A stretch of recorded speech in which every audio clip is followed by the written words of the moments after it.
Hey guys, welcome in. It's the Rob Kendall Show. Hope you're having a great Monday. Thanks for spending it with us. Big show for you guys today. Coming up here in just a little bit, we're going to get the latest on what's going on in Northwest Indiana. Of course, thousands of people still without power. The governor, which we'll talk about here in a few minutes, issuing this just huge rebuke of NIPSCO, the power provider up there. Chuck Pullen, our guy from WJOB Radio, going to be with us. We're going to find out exactly what's going on up there. Why are people still without power? Is the power provider to blame? Is this the fault of the electric company? We'll find out what's going on, what the plan is to fix it, when these people can expect their power to come back on. And then a little bit later on in the program, big article over the weekend in the Washington Examiner about the Indiana Secretary of State's race, in particular, the Buys. The Buy family. Can Beau Buy revitalize the Democrats in Indiana? This race getting national attention now. Tom LaBianco, freelance journalist who wrote the piece, will be with us to talk about that. But first, we begin today with the story that happened over the weekend that should absolutely enrage you to your core. Look, the government does a lot of stuff where you're like, that seems kind of skeezy. That seems a little underhanded. That doesn't seem in the best interest of me. But the brazen way in which money in this case was just thrown away, taxpayer money you and I worked very hard to earn, because of the horrible decisions made by Mike Braun, is disgusting. It is like, when I saw this story come down, and there are very few things that surprise me. There are very few things that happen anymore, and I'm like, I never saw that one coming. And this was one of them, and it is gross. And look, in the end, both of these people we're about to talk about come off as totally rotten, while we get stuck with the tab. So the story for us today comes from the Indiana Capital Chronicle, as well as IndyPolitics.org. The state is paying $625,000 to settle a lawsuit in which a former member of the Indiana Utility Regulatory Commission claims he was illegally fired by Governor Mike Braun. The governor's office announced a deal Saturday with former Utility Commission member Andy Zay, calling it a, quote, mutually agreeable settlement. You paid a guy $625,000 to produce absolutely nothing for us for the next 3.5 years. Andy Zay is going to get paid through 2030 to do absolutely nothing for the taxpayers. And on top of that, you and I, we're going to pay his replacement about $500,000 plus benefits. So you do the math. When you include benefits into the whole thing, close to $1.5 million for these two guys. Affordability agenda, my ass. This is, even by Indiana Republican standards, absolutely unbelievable. As part of the agreement, neither side admitted to any wrongdoing under the settlement terms that were released by the governor's office. Think about that for a second. This guy, Andy Zay, was accused by the governor's office in a court filing. It's not like it was a he said, she said. They put it in court filings. He was accused of egregious campaign finance violations by the governor. Egregious campaign finance violations. And his punishment for that? Well, here's $625,000. To the point where there were some people who were saying he might have potentially faced criminal charges for what he did. Don't know, never know now. But very clearly, in specific fashion, the governor's office laid out whether it was the $3,100 for ties and scarves or the $1,900 at St. Elmo or the $147 for the room after he had been a part of this commission for more than a half a month, in which campaign activity is clearly impermissible. And even if it were permissible, whether these expenditures would be permissible was another question. I mean, there were so many red flags on this guy. And as a result of all of it, he doesn't have to work for 3.5 years, and he gets $625,000 and no punishment. That's on the Zay side of it. Remember, this guy claimed initially in his lawsuit, it wasn't about money. All he wanted was his seat back because he wanted to be, representing the people. The lawsuit wasn't about him. It was about getting his seat back. And he's essentially being bullied with mafia-style tactics. He didn't use those words. Those are mine. Like when he detailed in the filing, Andy Zay detailed in the filing, the Goodfellas-style meeting where he goes into the room, and it's Braun, and it's Josh Kelly, the chief of staff, and it's Susie Javorowski, the energy secretary, and the consumer counselor. In the end, all of these people were full of it. He didn't give a damn about the seat, and Braun doesn't give a damn about the taxpayers. Quote, this agreement does not constitute an admission by any party that any of them have violated any law, and each specifically denies having done so, the term said. The whole reason this guy was supposedly fired was because the Braun administration claimed he violated the law doing campaign activity while on the board, and the expenses may have been illegal too. The whole reason he was supposedly let go in the court filings, the for cause. How can you go in writing from that to completely letting him off the hook? If he didn't break the law, then fine. Then what were the court filings all about?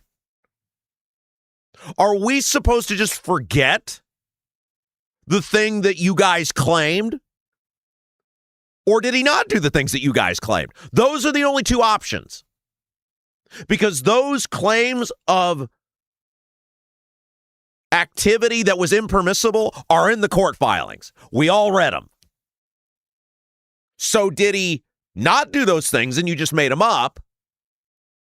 Or did he do the things and the leverage that he had on you, Mike Braun, was so great that you didn't want any part of it? And since it's not your money, and that's the key, right, guys?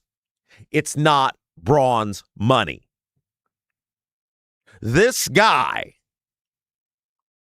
is going to get paid for 3.5 years to not work. And he was a complete disaster, and he may have broken the law.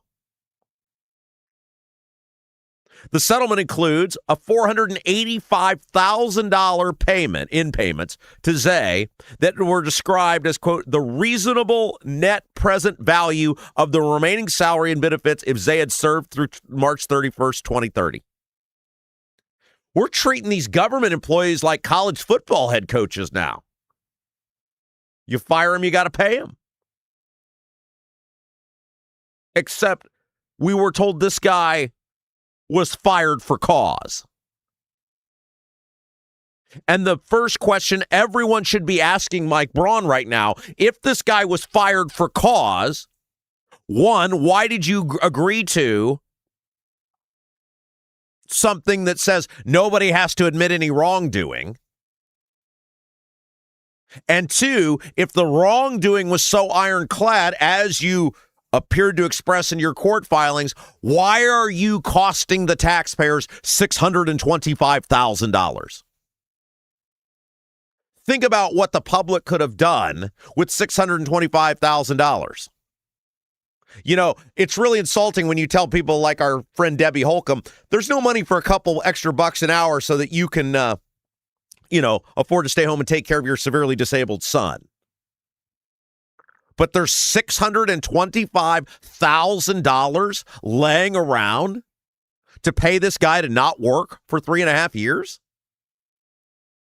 When you put the amount of money Diego wasted on those vehicle history reports and this settlement, it's $1 million or almost $1 million. Yet you're repeatedly told there's no money to help you with all sorts of things. But they found $1 million between unused vehicle history reports and this settlement. The remaining $140,000 will be paid to Zay and the Indianapolis law firm Betts and Blevins to cover his legal expenses. So not only are you paying the guy not to work, you're paying his legal expenses. The court filings by the Braun administration in great detail lay out what appears to be clearly impermissible activity. Clear use of campaign money, which that in and of itself may have been impermissible for what he was using it on. We don't know. What we do know is Andy Zay didn't want any part of explaining the $1,900 meal at St. Elmo's. Meal in air quotes. Andy Zay didn't want any part of the $3,100 on ties and scarves, explaining that. Or the hotel room. We're paying his attorneys? For what? If the case was so ironclad and it was so patently obvious that he had violated various rules, why are we paying for his attorneys? I'll tell you why we're paying for his attorneys. Because Mike Braun didn't want any part of going under oath. And Mike Braun didn't want any part of discovery. And this is how government operates. Because it's not their money, and he, in this case, he being Braun, didn't want to do it. You know what he said? F the taxpayers. I'm the boss. It's the same thing they're doing down in Southwest Indiana with the Mid-States Corridor. We do whatever we want, and you're not going to do a damn thing about it. I go back to I have a very good friend who spent years in state government, and I know I've told this story many times before, but this is another just obvious example of this. COVID taught our elected officials it doesn't matter what they do, we won't fight back.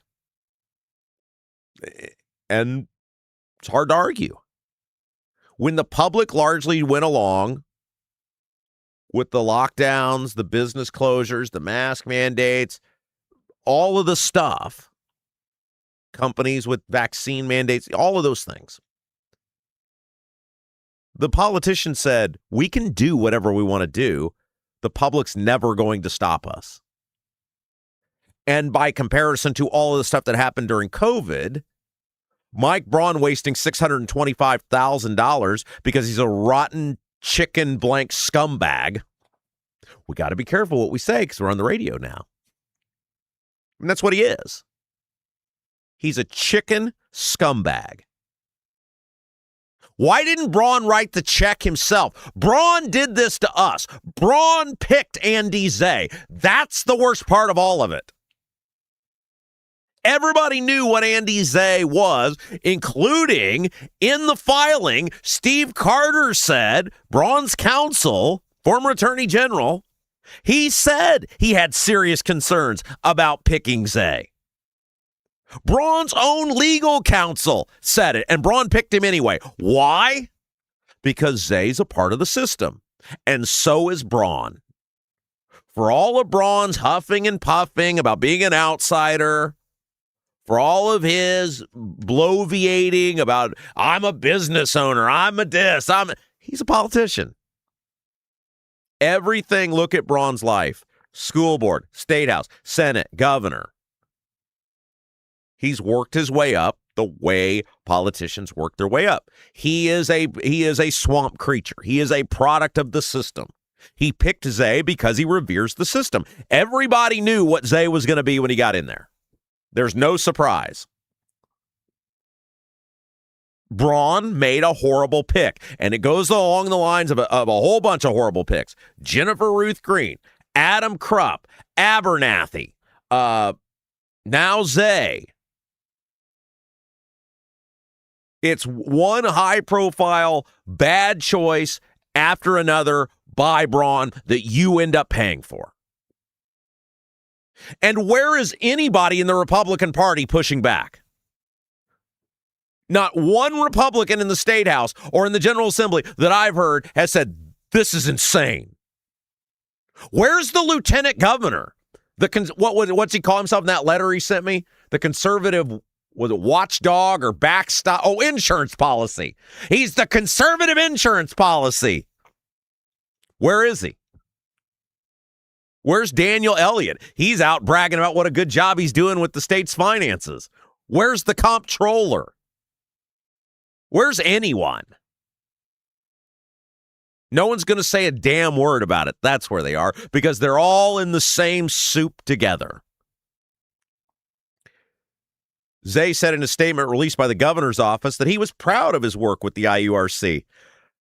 You were there for like 7 months, dude. What do you mean you're proud of your work? Your one rate hike?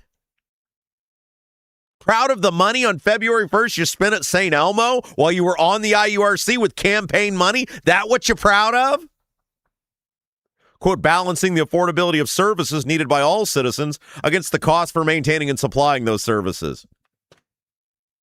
There's nothing to brag about allowing a monopoly to raise taxes by $71 million. You didn't do anything noble. Quote, I am disappointed that I will no longer be directly involved in this important work. Then why'd you take the deal? You're not disappointed because you took the deal.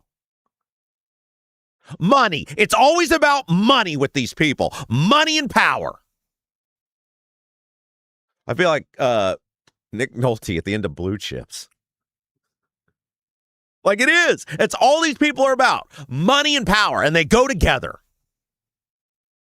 That is disgusting that Andy Zay says that, because if you wanted to be a part of the system or fix the system, if it was about service, you would have fought. But you didn't fight. Because you don't want to explain the $1,900 meal at St. Elmo. You don't want to explain the $3,100 in ties and scarves. You don't want to explain the hotel expense. You don't give a damn about service. But I believe resolution with the state is in everyone's best interest at this time. I appreciate Governor Braun's willingness to reach satisfactory terms so that we can all move forward in a positive direction. Satisfactory terms mean you get paid to not work for 3.5 years. And it's not like he's making $10 an hour. It's $150,000 a year to not work, plus his attorney's fees. Now, the only person more disgusting than Zay in this is Braun. And Braun did this, and we've been talking about this for weeks. You guys know this, that there were supposedly very damaging emails out there. And Braun did not want to go under oath. Because once you get into discovery, there's all sorts of paths you can go down if the judge allows it. And one of the big reasons, and we're going to get into this in a second, because Abdul had a fabulous breakdown of all this in the cheat sheet over the weekend. One of the major reasons Braun settled, the judge late last week ruled that cameras were going to be allowed in the courtroom, which means all the stuff was going to be seen. Braun wasted $625,000 of your money because he's a gutless coward. A pathetic excuse for a human. It's the same thing he's doing down to those people in Southwest Indiana. It's all about him. He will spend as much money as he has to, your money, for his benefit. He picked Zay. He did the stuff. He said the things. He went on the radio shows and talked about everything but the for cause. He didn't want to own it, though. You know, I teach my kid. When I was growing up, I was taught there are consequences for your actions.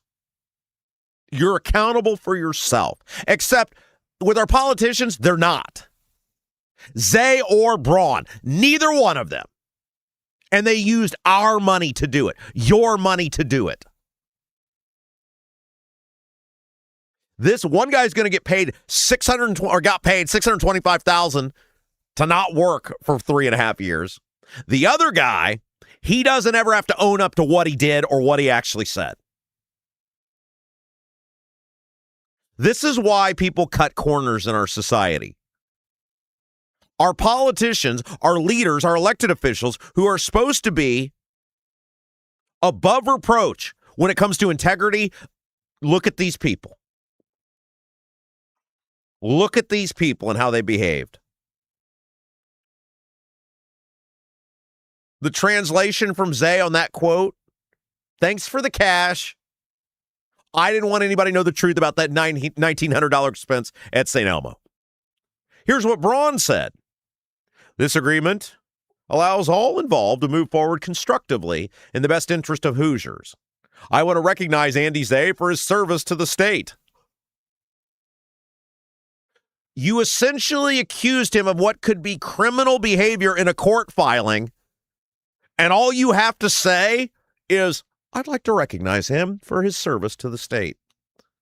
Public service is demanding work, and I appreciate his contributions over the course of a decade on behalf of Hoosiers. What's the signature accomplishment of Andy Zay the past 10 years? Failing to get the state the tenderloin named the state sandwich.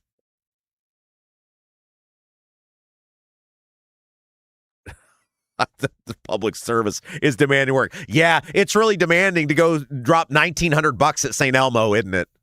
I mean, some guy out digging a ditch. It's definitely today, or some guy working on a highway, or some guy fixing a roof. Or, those power workers that are trying to get everybody back online. Yeah, screw those guys, right? Andy Zay, he's got demanding work. Braun was scared to death to go under oath. He's a pathetic coward. He knew what was going to get revealed. And the fact that it was going to be for everyone to see,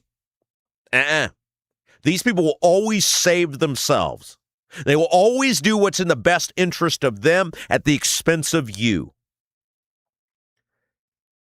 Here's how Abdul claims the agreement went down in the cheat sheet. So just a reminder, Abdul has his website, indiepolitics.org. He has a pay service that, what's he call it? Rumor, gossip, and innuendo. He puts it's a weekly or bi-weekly, most of the time, newsletter that he sends out with all this sort of information. And you can see that for yourself. Subscribe if you want at indiepolitics.org. August 19th, the state gives Zay the agreement. August 21st, 5:49 p.m., Zay signs. He had been given 21 days to consider it. He used to and signed on a phone 12 minutes after it landed in his inbox. August 22nd, 1:17 p.m., Patrick Price, general counsel to the governor, signs for Braun, the personnel director, the appointments council, the energy secretary, and the state. Josh Bain signs 8 minutes after that in his capacity as the commissioner now sitting in Zay's chair. August 22nd in the afternoon, the governor announces the settlement. Abdul also writes, and we're going to find out what sort of guy Andy Zay really is. Because there's something very surprising to me, but it's not in this agreement, according to Abdul, and I've heard it from multiple people. So we're going to find out what sort of man Andy Zay actually is. It also did not buy silence. There is no confidentiality clause and no non-disparagement clause. The only speech obligation in the document runs the other direction. Paragraph 5 requires the defendants, that's Braun, that's the state of Indiana, to put out the statement attached as Exhibit A, which is the release the governor's office sent Saturday. Andy Zay can say whatever he wants, whenever he wants. We're going to find out what sort of man Andy Zay is. If he runs and hides, you'll know what he was. If he comes out and starts talking, maybe there's another side to this. Maybe there's something we're missing. Maybe Zay isn't the villain in all this. They're both villains, right? It's Freddy versus Jason. You're cheering for both of them to lose. Unfortunately, one of them had to win. And in this case, it's Andy Zay, which means we as the taxpayers lost. But we'll find out. If Andy Zay goes on the record and is willing to clarify some of this stuff, maybe there's explanations for it. If he slinks away, you'll know he was just as dirty as Braun was in this. The public has a right to know what went on for $625,000 of our money. They have an obligation to tell us. Braun's never going to tell us, of course. We all know we're not going to get word one out of that complete coward. So hopefully Andy Zay will be man enough to go on the record and tell everyone what went down, because according to Abdul, and I've heard this from multiple sources, including people close to Zay, he has total free reign to do whatever he wants to do in terms of saying whatever he wants to say. Hey guys, AJ's Picture Perfect Cleaning takes incredible pride in cleaning homes and businesses. In fact, the whole business got started about 6 years ago. Amber, the owner, she was running one of the big cleaning companies here in central Indiana, and she was really upset about how she kind of felt the employees, they didn't seem to care about the details. So she started her own business. Amber would love to bring her attention to detail and love of a clean place to your home or business. AJ's Picture Perfect Cleaning services all of central Indiana, and what an incredible deal. You call AJ's, you schedule your first clean, you mention the Rob Kendall Show, you're going to get an incredible $50 off your first clean. AJ's Picture Perfect Cleaning. Book your appointment today. Call 317-530-8148. 317-530-8148. All right, we got a bunch more stuff to get to. Coming up here in just a little bit, Chuck Pullen from WJOB is going to chat with us about the power still being out in the region, about who's to blame. The governor's trying to dump it on NIPSCO, or is the power provider actually at fault here? We got Tom LoBianco. We've wrote a big expose on the Secretary of State's race. He's going to join us later. Plus, some of the best audio from across the fruited plain when we come back. You're watching Rob Kendall Show. Do you have a dog but don't have a fenced-in yard? Your HOA won't allow a fence? Worried about having to watch your furry friend anytime you go outside? Avoid the blazing hot summers and freezing cold winters with All-American Dog Fence. All-American Dog Fence is the cost-effective, easy-to-use, in-ground fence system to keep your dog secure and give you peace of mind anytime they're outside. All American Dog Fence backs their Pet Stop products with a lifetime warranty. Call or text All American Dog Fence at 317-862-6606 or visit their website at allamericandogfence.com. Mention the Rob Kendall Show and get $200 off a new installation. DC politicians don't care. Buying stocks with insider information, they get filthy rich. But if you did it, you'd get locked up. Thankfully, there's one fighter on our side. Senator Todd Young is pushing to ban all congressional stock trading forever. He's never traded a single stock while in Congress. Young's a Marine who does the right thing. Contact Senator Todd Young. Thank him for standing up for us and for fighting to ban congressional stock trading. Buying a home or thinking about refinancing? Work with someone local who understands the central Indiana market. Gary Tedrow with Verity Mortgage helps homebuyers and homeowners explore options for purchasing, refinancing, or even consolidating higher interest debt through their mortgage. Gary's approach is simple, clear advice, and personalized guidance, so you can make confident decisions. Visit loansbygary.homes to learn more or get started today. You've got nothing to lose but dollars on your mortgage payment. So call for a free, no-obligation quote, 317-695-5179. Gary Tedrow, NMLS number 179207 with Verity Mortgage, NMLS number 70345, an equal housing opportunity lender.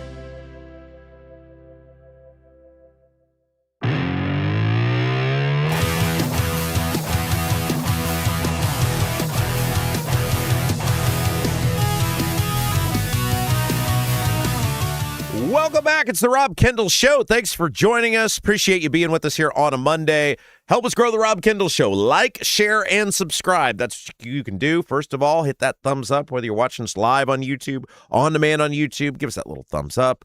If you got a Facebook, you got a Twitter, share the feed out. Let people know we're here. Let them know that we're bringing you Indiana news and politics and government you're not going to find anywhere else. And last but certainly not least, subscribe to the channel. If you're watching us on YouTube, listen it on demand, Apple, Spotify, iHeart, all the places. Like, share, subscribe. That's how you can help us grow the Rob Kendall Show. Want to welcome our fabulous friends up in the region. WJOB Radio, 1230, 1047. Appreciate you guys being with us. Speaking of the region, coming up here at 10 o'clock, Chuck Pullen, morning man extraordinaire at WJOB, will be with us, and he is going to give us an update. Why are thousands of people still without power in the region? What's the actual damage? Is NIPSCO the power provider to blame? We'll get to all that coming up here in just a little bit. But let's get to some of the best audio from across the fruited plain. You guys know our bread is buttered with Indiana news, politics, and government, but there's lots of stuff going on around the world. We would be derelict in our duty if we didn't give you some of the best things, and we try to do that through a segment of audio clips. And boy, howdy, I already had this one on the template, this piece of audio on the template, but last night it blew up. You guys see that Fever game? I bet Jason was watching the Fever game, and a whole bunch of insanity broke out in the Fever game last night. Former NBA player Enes Kanter Freedom. Now she's the, my apologies. He identifies as she now. So we're supposed to use people's correct preferred pronouns. Isn't that what we're supposed to do? Enes is a former NBA player. Went to spent 11 years in the league, was had a really good career, and has now said that she is declaring for the WNBA draft next year. She believes that she will be the first pick in the draft. Should be individuals about 6'11", 260-ish pounds or more. Still looks in pretty good shape. Been working out, and of course, all of this is being done to address the absolute ridiculousness of the WNBA. That they are so politicized as an organization, so left-leaning in their politics, that they refuse to stand up for women and say that men are not women and women are not men and men should not be playing women's sports. Because kneeling at the altar of trans accommodation is at the heart of the left now. Trans accommodation, and not saying if you're an adult, do whatever you want, I don't care. That's accommodation, right? If you're an adult. Now, kids, the idea of trans kids should be rejected before the words ever get out of somebody's mouth. You're a child. You don't have rights. You want to chop or grow whatever after you turn 18, that's on you. None of my business. I don't care. But you're a kid, that's disgusting. But the WNBA has, of course, leaned into that, too, that kids who don't even know what they want for lunch from one day to the next, don't even know who they want to date, don't even know what they want to do with their life, they can make these life-altering decisions at 13, 14 years old. It's ridiculous. But the WNBA has also leaned into the idea that there are not biological differences between men and women. And they have repeatedly come out, or their players have, their coaches have, in support if a man wanted to play in the WNBA because they try to make you believe that a trans woman is not a man. It's a man. It's a man pretending to be a woman. And so Enes Kanter Freedom has said, well, if those are the rules and just whatever I identify as, well, I'm a woman now. And I am really excited about the season next year. And so they're stuck. The WNBA is absolutely stuck, and we've laid this out to you guys that they have very few options. Option one, they can let him play, in which the dude will average 50 points and 50 rebounds a game. He's going to really hurt female players. Royce White, former NBA player, is also getting in on this next year. That's their first option. Keep the charade up and let these guys come in and actually destroy what's left of the league. Option two is, and it's probably the most likely, is collude against these guys, tell everybody not to draft them. It'll go to court, and then they'll just let a judge rule, but at least they can say, well, we didn't go along with it. I mean, those are the two most likely outcomes. They may also come up with some bizarre language on what a trans actually is. I don't know. And most people don't, right? Who knows? But the point is they have no good options, and they're getting thoroughly embarrassed because they've done this to themselves. And they hate this dude or this woman. Sorry, Ms. Freedom. So Enes Kanter Freedom was at the Fever Chicago Sky game last night. It was at the Chicago Sky. And he's sitting down in the lower level. And he got into an altercation with Sky guard Natasha Cloud in the third quarter. Now, I'm not a Fever fan. I don't watch the games. When Jason joins us later, he is a Fever super fan. He can fill us in on what exactly went down in real time. But from the highlights, it appears that Kanter is this just there minding his/her own business, not enraging anybody, not taunting anyone. And this chick, Natasha Cloud, who gets owned by Caitlin Clark on multiple occasions during the game, starts getting mouthy with him for no reason.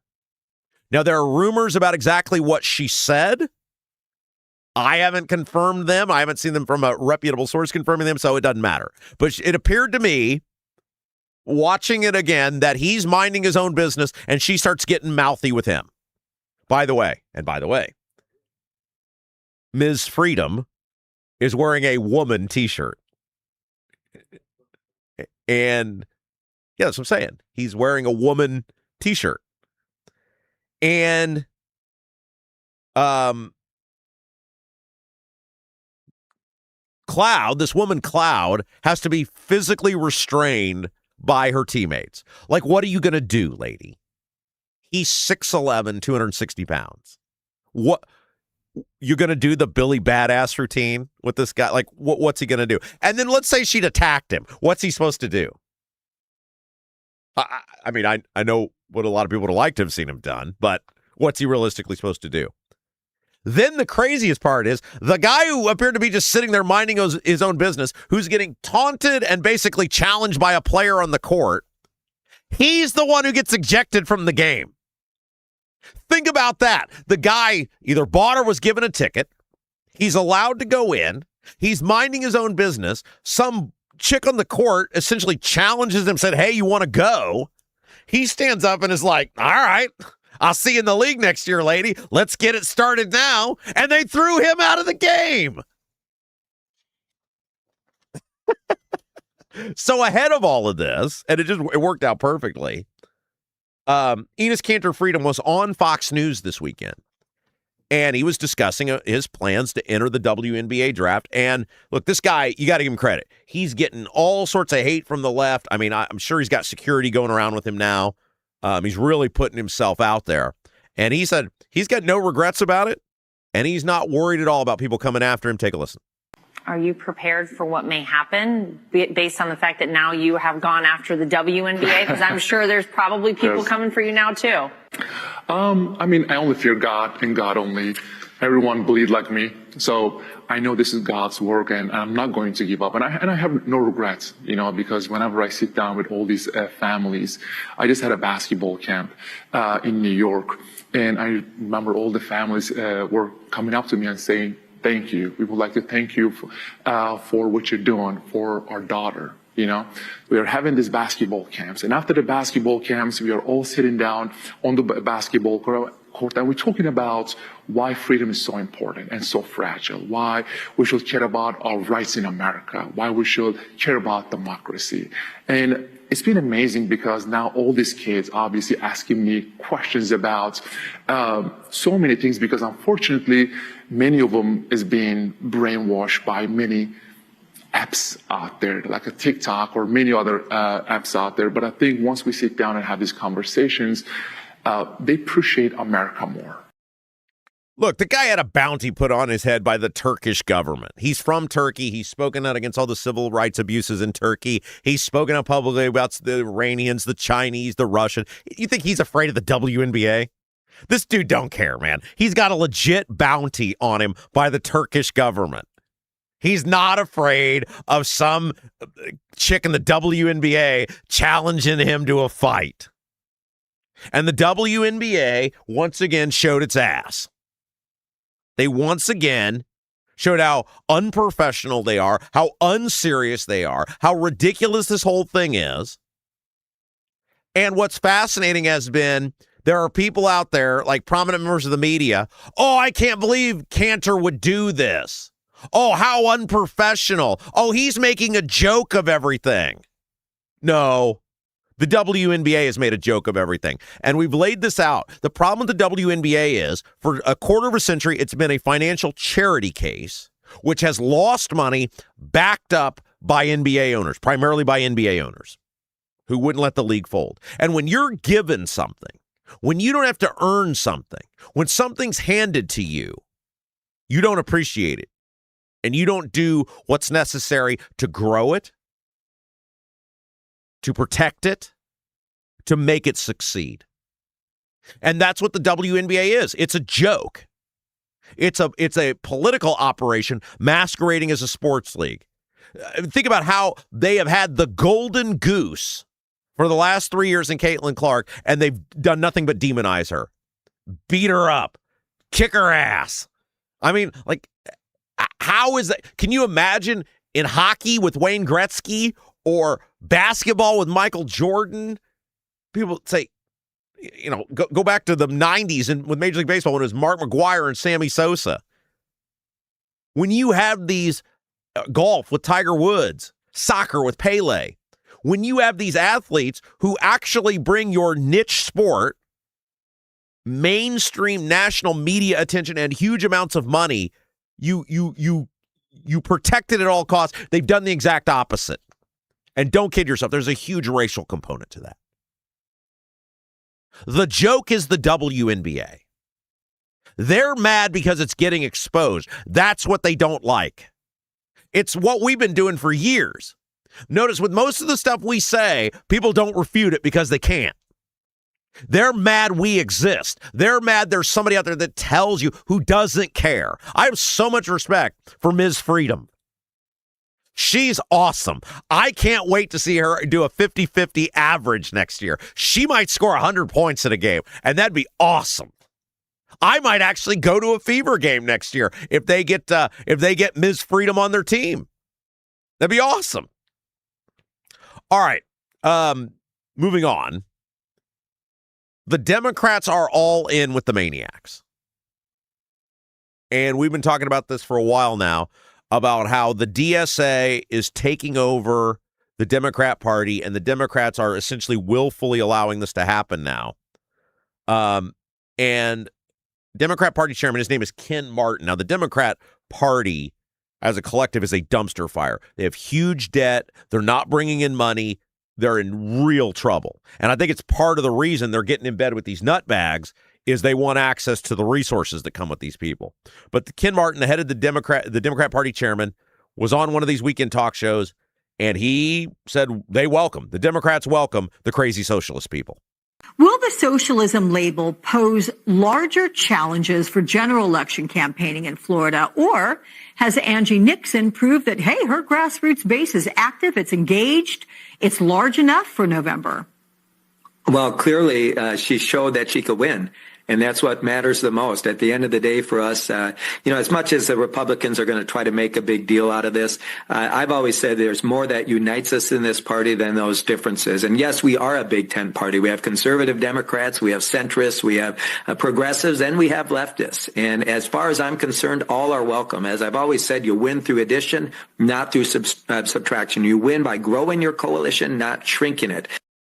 Now, when he mentions Nixon, he's talking about this lady who won the primary in Florida for the Senate race. She's a DSA person, and it was a huge upset. And immediately, as soon as she won, Larry Sabato, he does that crystal ball thing where, he kind of predicts the races and he moves them on a scale. He went from, I think it was lean Republican or likely Republican to solid Republican. He's like, it's over. See, that's what's fascinating about this. When he's like, well, she won. She won the primary, idiot. That's not the election. And yet you heard him say there, they don't reject these people. They want them. They welcome them. It's all one big happy family. And so now you have to think of that the Democrats, I'm not saying every candidate, but the Democrats as a party are now openly welcoming these people in as a part of them. They're accepting him. They're not saying, hey, look, they may be in the party, but that's not us. They're saying, yes, we want more of these people. We want this. Give us more of this. All right, so Trump was out campaigning over the weekend, and the case, look, the Republicans have nothing to run on. Absolutely nothing to run on. There's nothing about American society right now other than maybe the border where you go, hey, things are going really well. There's no momentum. There's no positive movement. There's no, hey, help's right around the corner. That was the thing about when Reagan ran in 84. History rewrites as though by 84, the country was a freight train again. It wasn't. That's why the slogan was Morning Again in America. It's happening, right? People felt positive, though. Even though things weren't totally back from the Carter era, you felt like things were in a positive direction. And really, those next 3.5, 4 years until the market crash in late of 87 were gangbusters in this country. And even after that, to an extent, even after the market crash in late 87, America was still in a much better place. Even though things weren't all the way better, you felt like there were great things happening. You believed in what was going on. That doesn't exist. There's nothing going on right now where you go, okay, 3 months, it's going to be better. 6 months, it's going to be better. A year from now, it's going to be better. There's nothing our government's doing that gives you any optimism on that. And so the only thing the Republicans can really run on, one, is how bad the left is, and two, what the left will do. The Republicans have a real enthusiasm problem. They got a real problem about getting people ready to go out and vote. And they've always had this when Trump's not on the ballot. They've always had this when Trump is not on the ballot. There's a lot of people who just are not going to vote because they only vote for Trump. And so Trump's doing a rally over the weekend, and this is essentially the case. He says, if the Democrats take back the government, I'm getting impeached. Take a listen. Because if we lose, you're going to lose your border. You're going to lose your tax cuts. You're going to lose everything that we've done. We've gotten the biggest tax cuts in history. Think about no tax on tips, no tax on Social Security for our seniors, no tax on overtime. All of that's going to be gone. Your taxes are going to go up. Your pay is going to go down. Your jobs are going to be lost. They're going to end up closing up. Your businesses are going to flee just like they did years ago. They're going to flee our country. I'm going to be impeached. They're going to impeach me. They have no idea why. I mean, they are. But look, a couple of things. Number one, when he talks about no tax on tips, no tax on seniors, it's a tax on someone else because they didn't cut spending. I'm all for tax cuts if someone else doesn't have to pay for it. It's the whole thing on like the property tax deal where they're like, well, the seniors get this break and the veterans get this break and the disabled vets get. No, I'm paying more. If you don't mandate the government stop spending money and then you have to come up with the same amount of money to pay for the government, if you give a tax break to someone else, then somebody else is paying higher taxes. Now, in the case of what they're doing in the federal government, it's printing money, which is inflation for the current crop of people, us, and their tax increases for future generations who don't get a say or vote. I refuse to say you're doing a good job for forcing people that won't be alive for another 100 years to pay higher taxes. I'm not giving you any credit for that. And when you had every opportunity to deliver for the American people and you didn't, I'm not saying he deserves to be impeached. I am saying, though, it's hard for me to feel bad for you when you've repeatedly done the exact opposite of what you promised the American people. I just don't think there's a reason for people to be excited about voting Republican. Now, I saw the local Republican Party.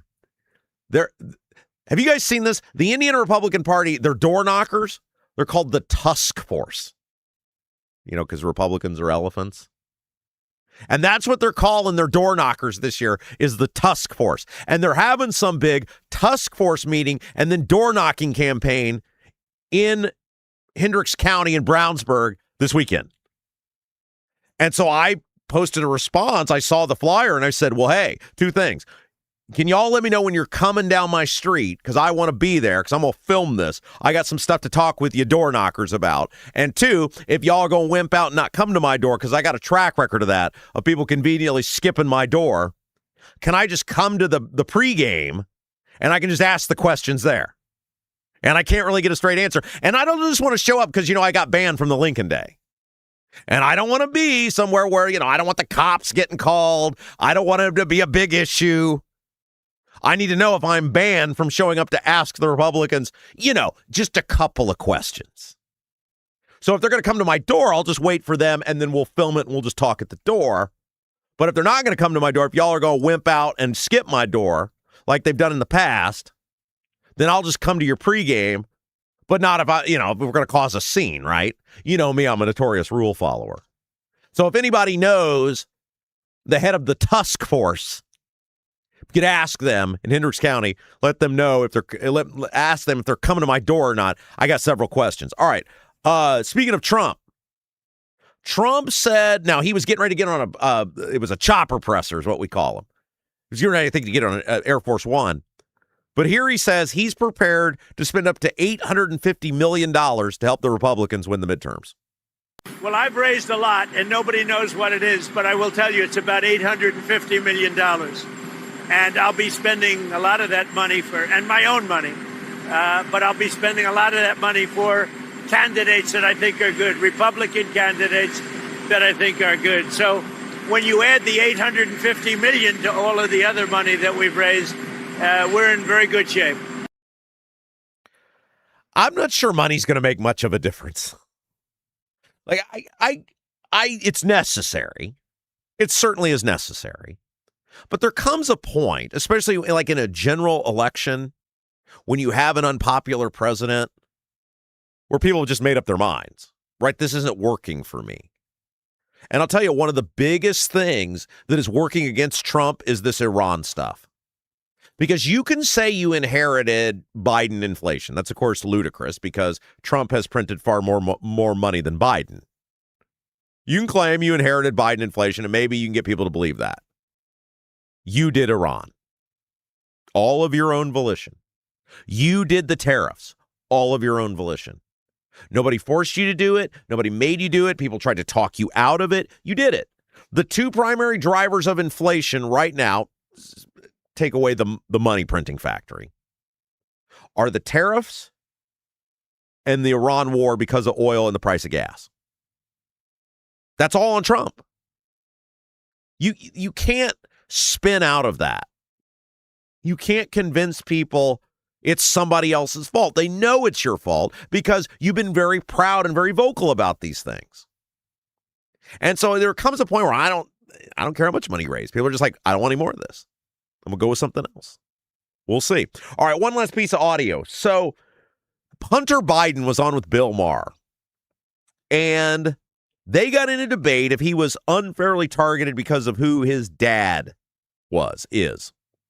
And I think this is fascinating. The world Biden lives in, where he's always, and his old man did this too, where he's perpetually a victim. Take a listen to this.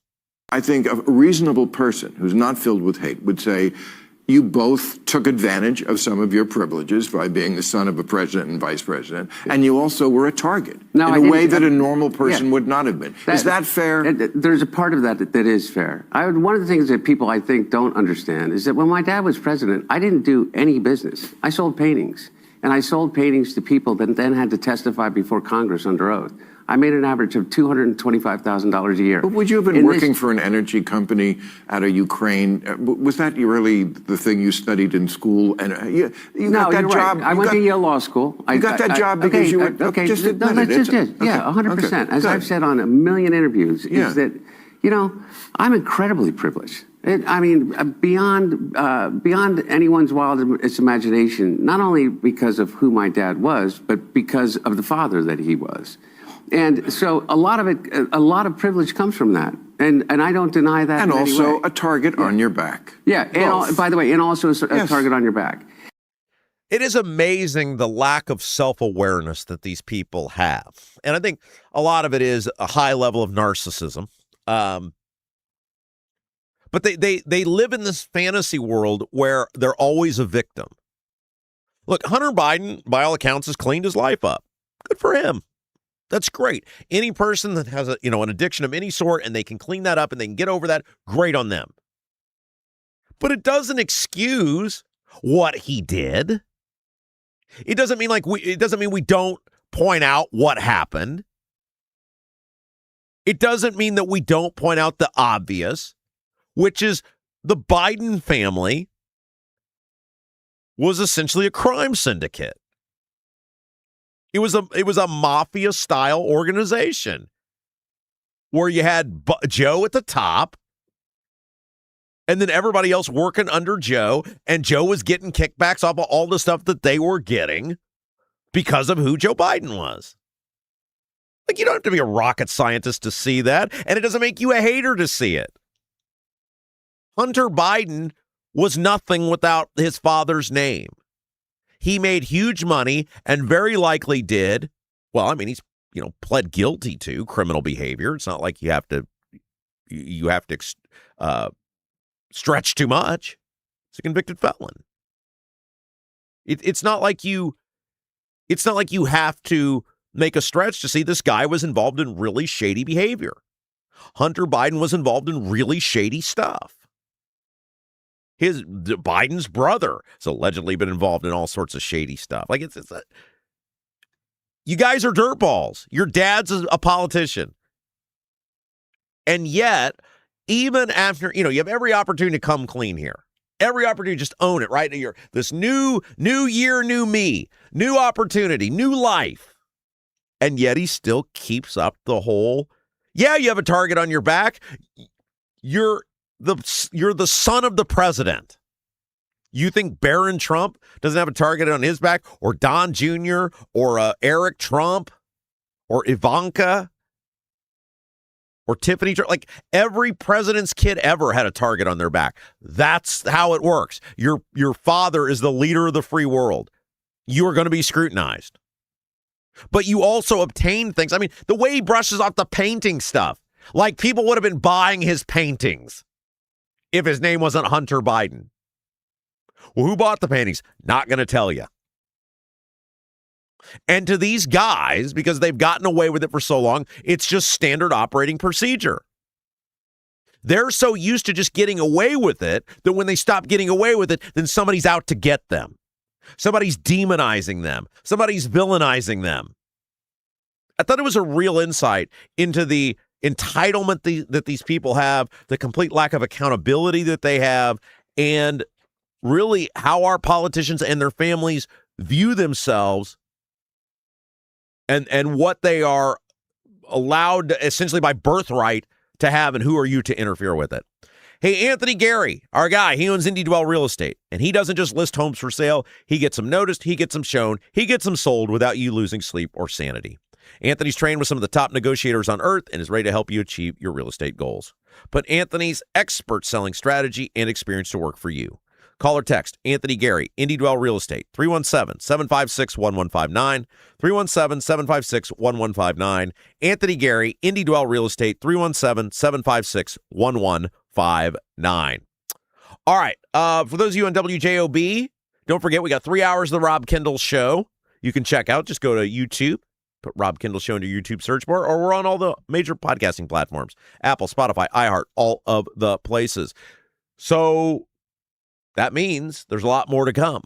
When we come back, Chuck Pullen from the aforementioned WJOB Radio is going to join us. We're going to get the latest on what's going on with the region, the power, 10,000 plus people still without power in Northwest Indiana. Why is that? We've got people like Miss Rachel coming in and saying it's because of racism. Is it actually because of racism, or is there more at play? Why don't people have power in Northwest Indiana? We're going to have an in-depth conversation on that when we come back, plus a little bit later on. Tom LaBianco, freelance journalist, going to join us. New piece in the Washington Examiner about the Indiana Secretary of State's race.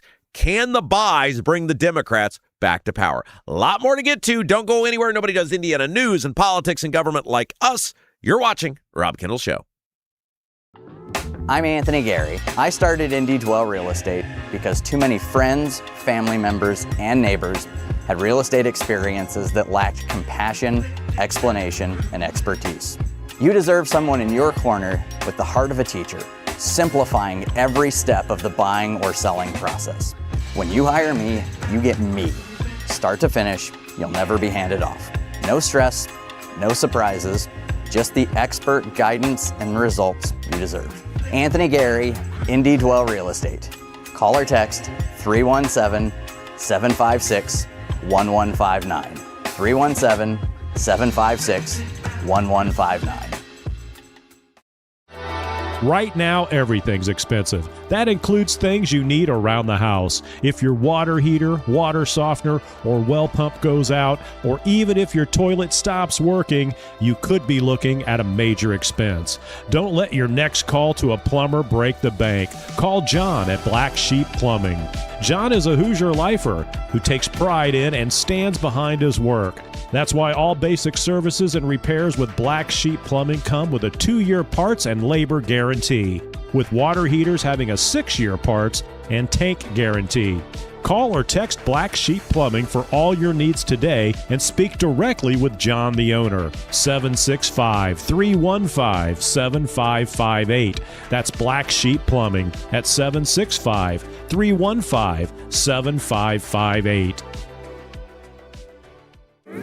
Buying a home or thinking about refinancing? Work with someone local who understands the central Indiana market. Gary Tedrow with Verity Mortgage helps homebuyers and homeowners explore options for purchasing, refinancing, or even consolidating higher interest debt through their mortgage. Gary's approach is simple, clear advice, and personalized guidance, so you can make confident decisions. Visit loansbygary.homes to learn more or get started today. You've got nothing to lose but dollars on your mortgage payment. So call for a free, no-obligation quote, 317-695-5179.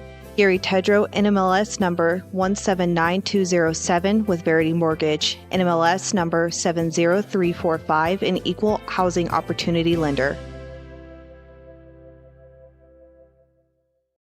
With a lakefront view in beautiful Brazil, the Honeysuckle Hill Bistro and Cottage is a little out of the way, but totally worth the trip. Down home, made from scratch food, just like the good old days at Grandma's. When you visit the Honeysuckle Hill Bistro and Cottage, you'll leave more at peace than when you came in. Open 5 to 8 for dinner on Friday and Saturday, and Sundays 11 to 1:30 for the buffet. You must experience the Honeysuckle Hill Bistro and Cottage.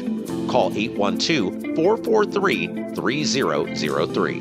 812-443-3003.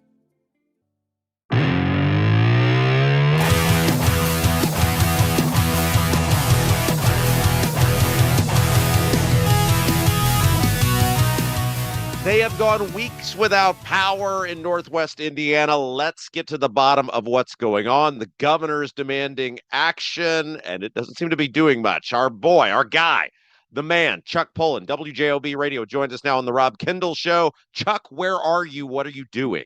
Good morning, sir. So long story short, I am in what we will call unincorporated Gary. This is sort of the south end of Gary, Lake Ridge. So this is an area that was very hard hit, and also sort of because it is unincorporated, they don't have all of the city services. So they're having issues with power, with water.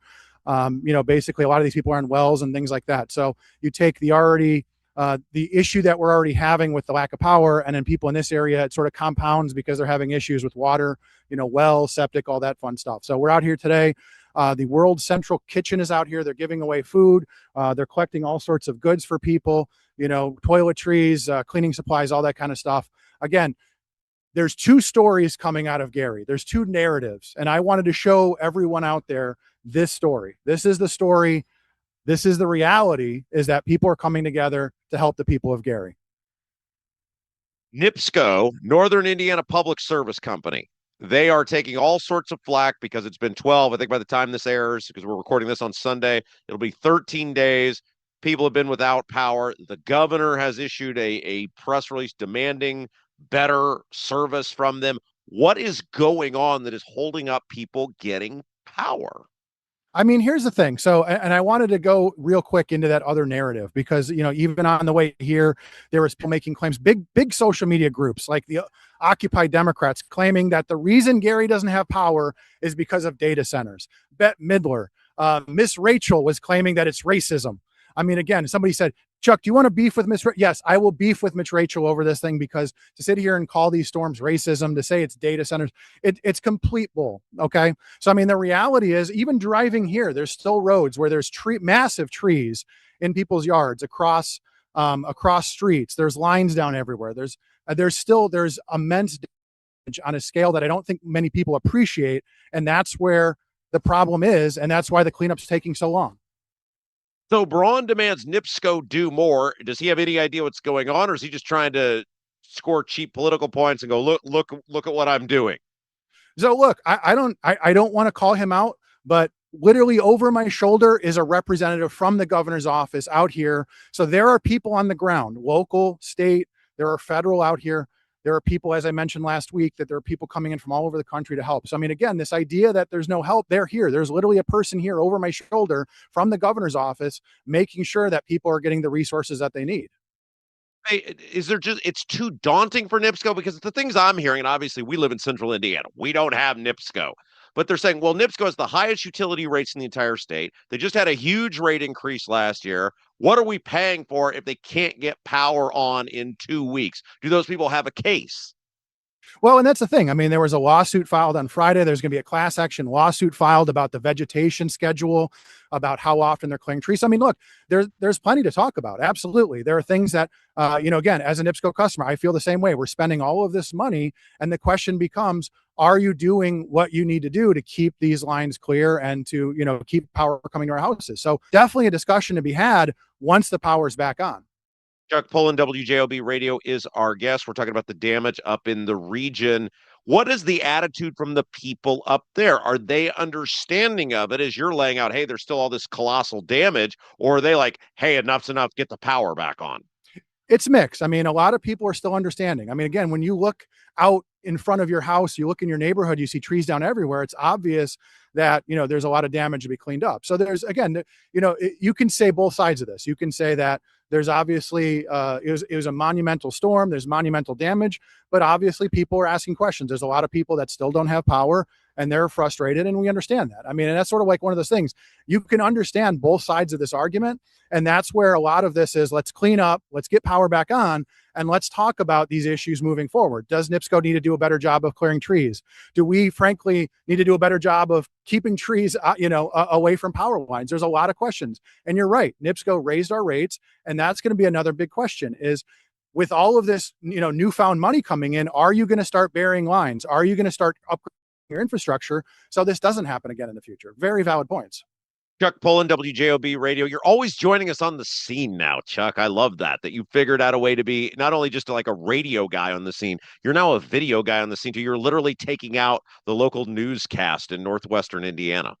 Yeah, well, I mean, again, this is the thing, is that there are these stories coming out on social media about the weather is racist, data centers, sucked up all of our power, all this absolute nonsense. And I wanted to do this today to show the people this is what the reality is in Gary. People are coming together. There's organizations. There are rappers. There are celebrities. There are people you've never heard of bringing truckloads of supplies, millions of dollars being donated. Our friends, the Bears, donated several $100,000 the other day. So, I mean, again, this is the story coming out of Gary. People are coming together. People are coming from all over the country to help. And I mean, and that's the reality. That's the story. And I wanted to show everybody this is the reality of what we're doing right now. It's racist even come from? Like the Miss Rachel stuff was wild because it's like, what?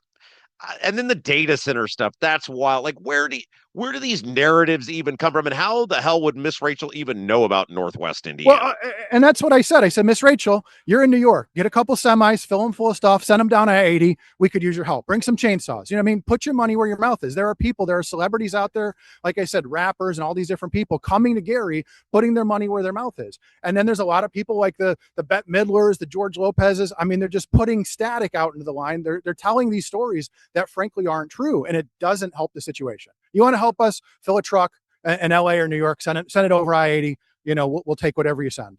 I would assume that the people are the people up there, are they, I mean, obviously you're a news guy, right? So you're aware of it, but are they even aware that sort of stuff is being filtered out? And what does that do for morale when there are things you guys really need to actually help, but then you're getting the celebrity saying it's racist? Well, look, so, I mean, here's the problem. We started off last weekend, 1 week ago. There was a story that came out of Gary that a NIPSCO truck got shot at. So there were several bullet holes in the truck. And that was sort of the first story that came out that made national news. And again, it's unfortunate because literally one knucklehead did this thing. And it basically, that was the narrative moving forward, was that, these guys are coming in from all over the country. You go to Gary, you're going to get shot at. And that was, again, totally the last thing we needed. But that was the story. That was the story that my friends and relatives all across the country were saying to me was, is that really what happened? People are getting, line workers are getting shot at in Gary. That's the reality, because that's how social media works. Just kind of like how you and I talked last week about sharing fake news. That happened. Yes, it's unfortunate. But again, we had to overcome that and we had to move forward. And then again, in this last week, this narrative, the story of racism and data centers and all this nonsense, it makes people feel dejected, because if you're out there and you're like, hey, look, I'm waiting for help, I'm looking for help, but then people are telling, well, it's because of racism, it's because of climate change, it's because of, I mean, again, there are people that feel neglected, dejected. But again, that's the goal of events like this, is to show people you're not alone. There's help coming. And that's, again, sort of what we're trying to get across today. Through this with multiple hurricanes when I owned my radio station down near Wilmington, right? And people don't understand the damage is so robust in something like this. And there's so many people that need help. In this case, it wasn't a power issue. It was, how do you get back into your building to clean it up? How do you have enough products or supplies or whatever? And it sort of sounds like this is what NIPSCO is up against, where there was so much damage. If there's still trees and stuff in roads, what are you even supposed to do? The problem NIPSCO has is they raised all those rates last year, and they're like, look at how much we're going to invest back into the community. It's really and I was going to say this, no pun intended, a perfect storm of just bad events for NIPSCO. Well, and that's the thing is, I mean, look at it from this perspective. You're a NIPSCO truck, you're trying to bring guys in, but then you've got massive trees. So whose job is that? I mean, that becomes a question. But then also people are sitting here saying, we're saying, hey, start clearing the street so NIPSCO can come. But then NIPSCO says, well, if there's a line down, don't touch it. So it's sort of like all of these people are trying to get together and help, and nobody can get a straight answer. So really, I mean, honestly, again, once we get through this, once we get things cleaned up, that's going to be the story moving forward, is we need to do a better job of communicating. You've got all these municipalities, all these layers of government. We need to figure out how to work together, which is something that we've never been good at here in Lake County, probably the state in general. But that's going to be, my goal and a lot of people's goal moving forward, is we need to be able to communicate better. We need to be able to respond better, and we need to know a plan when these things happen in the future. Yeah, so I was going to ask you, if you could say something to Braun right now, or I guess Braun's guy's there, maybe you've already said it to him, what would it be? Because again, the Braun press release makes it sound like NIPSCO's just half-assing it all over the place, and he's not going to tolerate it. But your thing kind of sounds like, well, they're doing the best they can. Right. I mean, again, we have to be realistic. Like, again, like I told you last week, Rob, I'm the first one that loves to criticize government, but I'm here in the trenches. I'm seeing guys. I literally just met some guys from West Virginia who came. You remember that big pile in my yard? They cleaned it up earlier today. So, I mean, again, there's people coming in from all over the country, but it just takes time. I mean, imagine we've got 100-year-old infrastructure. We've got all of these communities, and we're basically rebuilding the grid from scratch. I mean, again, it's a daunting task. And at the end of the day, like, yeah, we'd love it if 100,000 people came to help us. But again, at the end of the day, I think everybody honestly is doing what they can. And here's the other thing to remember is the more resources you send, I mean, again, think about like even go back to like World War II or something. The more bodies, the more resources you send to an area, what does that do? There's more logistics. Now you got to figure out where to put these guys. You got to figure out how to feed these guys. So, I mean, again, more bodies on the ground is great, but now we got to figure out how to take care of them. I was out there by our mall earlier. There's literally a tent city just to feed the utility workers that came in from out of town. So there's a lot of logistical challenges. And like you said, places like Florida, they're used to dealing with this. Indiana is not used to dealing with essentially a hurricane. What do you need? Well, like what do you need? Or is there anything you guys need? Is it just, hey, we just got to get through the process? Where are we at? No, I think we're good. Like I said, literally this weekend, I mean, I got a call yesterday from a guy who said, hey, Tide is sending a truckload of detergent. There's truckloads of water. Literally at any moment, a truckload of water is going to show up. So the resources are here. The people are stepping up, the private sector, the public sector, everybody's stepping up. Everybody's bringing the resources. But at the end of the day, it's like, we just need the time to do it. I mean, we just need time. We need places, even when these events happen. It's like, okay, we need to unload this truck somewhere. How do we let people know that there's a truckload of Tide somewhere? You know what I mean? So there's just it's a lot of logistics, and just a lot of people need to work together to make that happen. You guys have been awesome through this with WJOB. I mean, I want to give you another opportunity to talk about that. Obviously, we're simulcast, or part of our show simulcast on there. But the work the radio station has done, it's really what community radio is supposed to be. It's what all radio is supposed to be. And WJOB has really stepped up, covering all this, keeping people informed, doing the sort of stuff you're doing right now. Well, thanks. I mean, again, we are just part of the process. Like I told you last week, as soon as the storm cleared, we got together and said, okay, we need to start telling people what's open, what's closed, where the damage is. We're just another part of the process. We're another cog. And even for us, it's frustrating because, we had trouble getting information, again, getting good information, getting solid information out. We're just another cog in the wheel, and the mechanism of, dealing with these storms. I mean, again, I appreciate that everybody, has given us shout outs. My friend Paul was just here from Region News Source. He's been doing a great job as a local journalist. And everybody's coming together to, to bring the skills and the resources they have to help solve this problem. Chuck Pullen, WJOB Radio, always Johnny on the spot. Great job, my friend. Keep up the good work. Let us know if you need anything. Thank you. And again, I appreciate you. I appreciate everybody down in Indianapolis. You guys, dealing with a lot of stuff down there, but I appreciate that you guys are doing what you can to help us as well. All right, we'll take a break. Be back. You're watching Rob Kendall Show. Do you have a dog but don't have a fenced-in yard? Your HOA won't allow a fence? Worried about having to watch your furry friend anytime you go outside? Avoid the blazing hot summers and freezing cold winters with All-American Dog Fence. All-American Dog Fence is the cost-effective, easy-to-use, in-ground fence system to keep your dog secure and give you peace of mind anytime they're outside. All-American Dog Fence backs their Pet Stop products with a lifetime warranty. Call or text All-American Dog Fence at 317-862-6606 or visit their website at allamericandogfence.com. Mention the Rob Kendall Show and get $200 off a new installation. In Congress, I get all sorts of insider stock tips. Sure, I cashed in. It's my Beltway bonus. But now here comes Senator Todd Young with his total ban on congressional stock trades. Freaking Mr. Clean Marine. Todd Young's got real guts taking us on. Young's gonna cost me millions. Had enough of this? Contact Senator Todd Young to say thanks and let him know that you stand with his plan to ban stock trading for all members of Congress.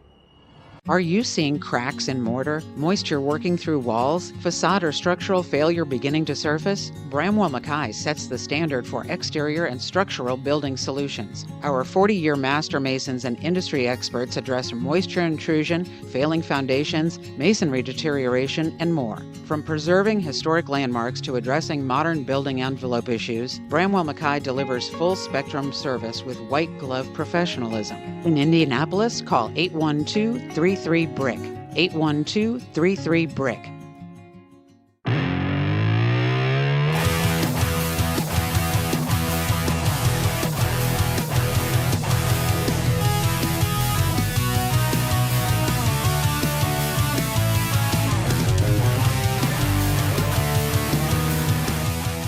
Welcome back, guys. It's the Rob Kendall Show. Indiana news, politics, and government you're not going to find anywhere else.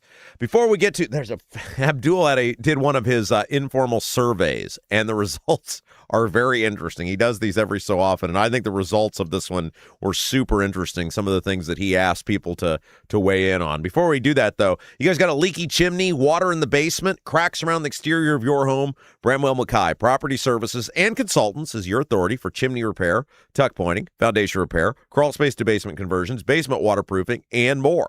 Bramwell Mackay doesn't offer quick patches. Their team of 40-year master masons and industry experts address the root cause, provide solutions that last lifetimes. Your home is one of your biggest investments. Treat it that way. Bramwell Mackay, beauty built to endure, your masonry, foundation, and chimney specialists.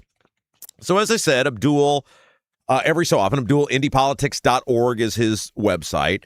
He will put out what he calls an informal survey. And I always find it interesting when people try to refute the results of the survey. And it's laughable. It's people who don't like the results. But he's very candid. This is not a scientific poll. It's a survey of how the people who read his publication are viewing politics. That's what it's designed for. It's never presented as, hey, take this to the bank. It's how 100% of the people across the state are feeling, lock it down. It's not that at all. It is, however, a decent insight into how people who really follow politics are thinking. Because that's who tend to be Abdul's readers. People who really follow politics closely. So again, is it going to tell you how some guy in some far-flung corner of the state feels? No, not necessarily. But does it give you a decent idea on how the political class or the people who follow politics closely, especially in central Indiana where Abdul is strongest, how they're feeling? Yeah, I think it gives you a decent idea. He's got safeguards on there about you can only take the survey once. You'd have to try really hard to rig the thing up. So you take it for what it is. And I think we can do that on this show. We can look at information and say, is this scientific? Nope. But can we get something out of it? Yes. And so there were a couple of things that he polled on. Now, the way it works is you got to click a link. You got to enter some information. It tracks your IP address, so you can't take it more than once. And he asked just about a variety of topics. And so the top line thing that's garnering all the attention, or the most attention, is he asked people how they were voting on the Secretary of State's race. Now, one of the things that is important is he asked in this survey the political leanings of people. And the majority of people who took the survey, in fact, nearly half identified as Republicans. Nearly half of the people who filled out this survey identified as Republicans, and that's important. We'll get to it in a second. 23% were independent, and 17% of the people identified as Democrat. So you've got the political class taking the survey, the people who follow politics closely taking the survey, half of them are Republican. So that's a fair representation of the electorate as a whole. It's not like he's got 30% of the people taking it that are Republican. Majority of the people in Indiana tend to vote Republican. This reflects that. I think it gives you pretty good sample size. So he asked how people intended to vote in the Secretary of State's race. And the number one vote getter was Greg Ballard at 32%. Max Engling, the Republican, was at 26%. Bo Bai at 22%. Lori Schillings, the Libertarian, at 2%. That is good news if you're Greg Ballard. And again, it's not to insinuate that if you took a scientific statewide poll, Greg Ballard would be winning. It's not meant to say that at all. He would not be. He is not. What it is showing, though, is that amongst Republicans in the know, or Republicans paying attention, or Republicans who are, involved in politics on a daily basis, Ballard is doing well. It also shows you, because we're going to get into this with Tom LoBianco in a little bit, about who Ballard's actually drawing from.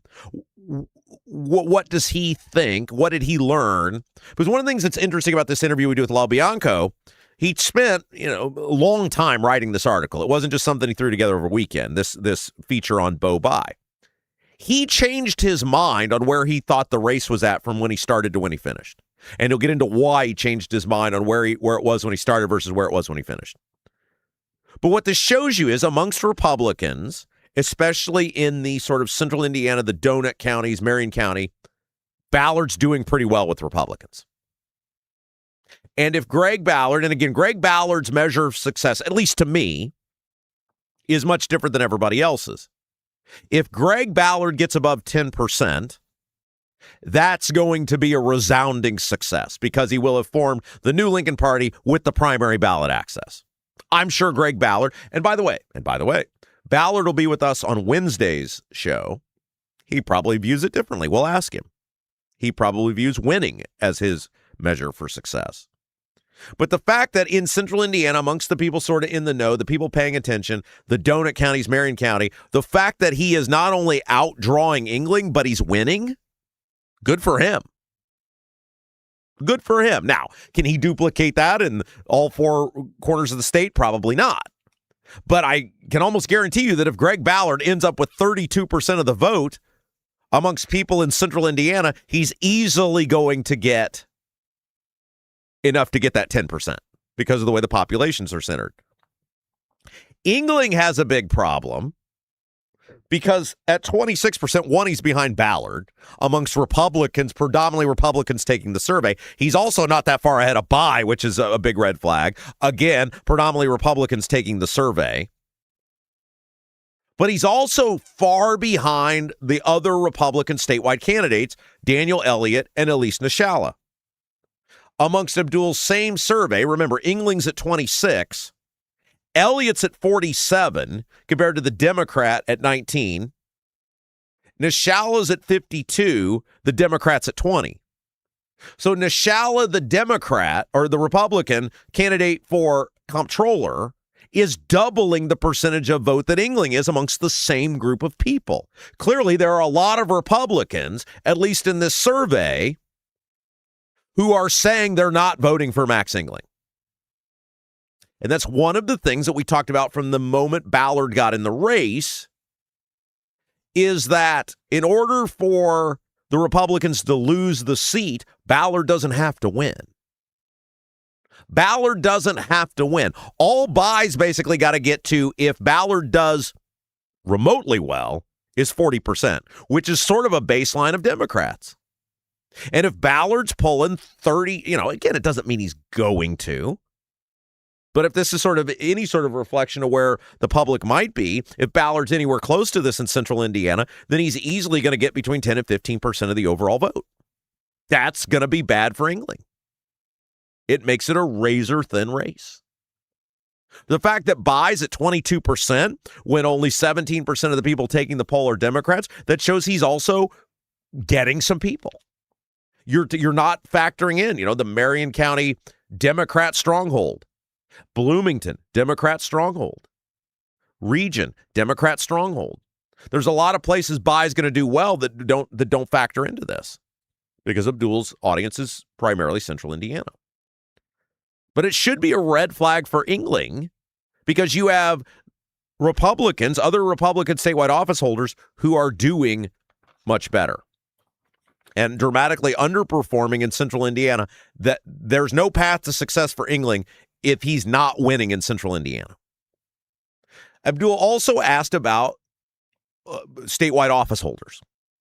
And here were the numbers. Braun, 28% approve, 66% disapprove.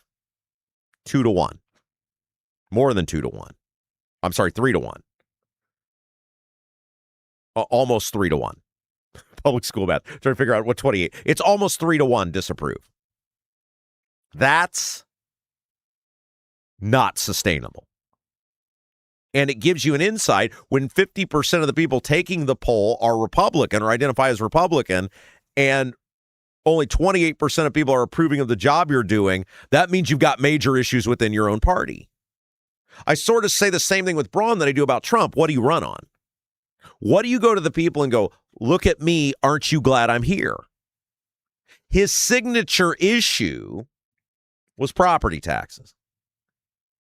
And his signature issue on why he was elected, he failed to deliver. Big time. They haven't addressed the utility issue. People still see this government as very corrupt, underhanded, not in favor of them. And Braun's just not likable. That's another big part of it. Braun comes off as the rich boss you hate. But as bad as Braun is, our lieutenant governor is doing even worse. According to Abdul's survey, informal survey, only 16% approve of the job Micah Beckwith is doing, compared to 81% who disapprove, 68% saying they strongly disapprove. That's 5-1 disapprove. When 50% of the people taking the survey identify as Republicans. If anything, the survey would be weighted in favor of the Republicans doing better because there are more Republicans in this survey than you would have in a scientific survey. Look, Braun and Beckwith have failed to deliver on anything. And in the case of Beckwith, the whole premise of him being there was he was going to be a check and balance on Braun. A lot of people voted for Braun because they believed Micah was going to be a voice. He was going to speak out on all the bad stuff that we inevitably knew Braun was going to do. You guys know my theory on it. Braun was going to be the governor. The Democrats weren't offering any viable opposition. The Libertarians hadn't capitalized. Rainwater hadn't raised any money. Braun was going to be the governor. And so from my perspective, if the guy's going to be the governor and we can keep him in the ball game on property taxes, which we did, certainly during the campaign, we made it the number one issue.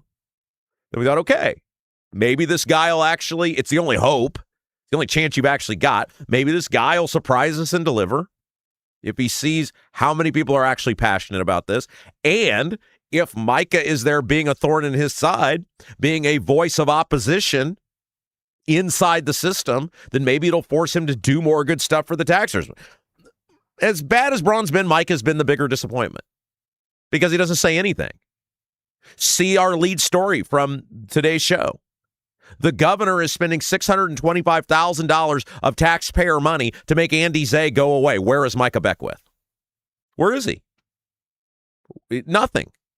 Where has Micah Beckwith been on the Bears stadium deal, taking billions of dollars of taxpayer money and giving them to a billion-dollar corporation, a multi-billion-dollar corporation? He's in support of it. He hasn't pushed back on anything because Micah didn't really want to be a fighter. He wanted the job. He wanted the paycheck. And that's why I think Micah is even lower than Braun. People feel, we knew what Braun was. People feel ripped off. They feel defrauded by Micah Beckwith. Braun is what we thought he was going to be. We just thought we might be able to get property taxes fixed. Micah is the one that people actually put their faith in, and they feel like the guy's a colossal fraud.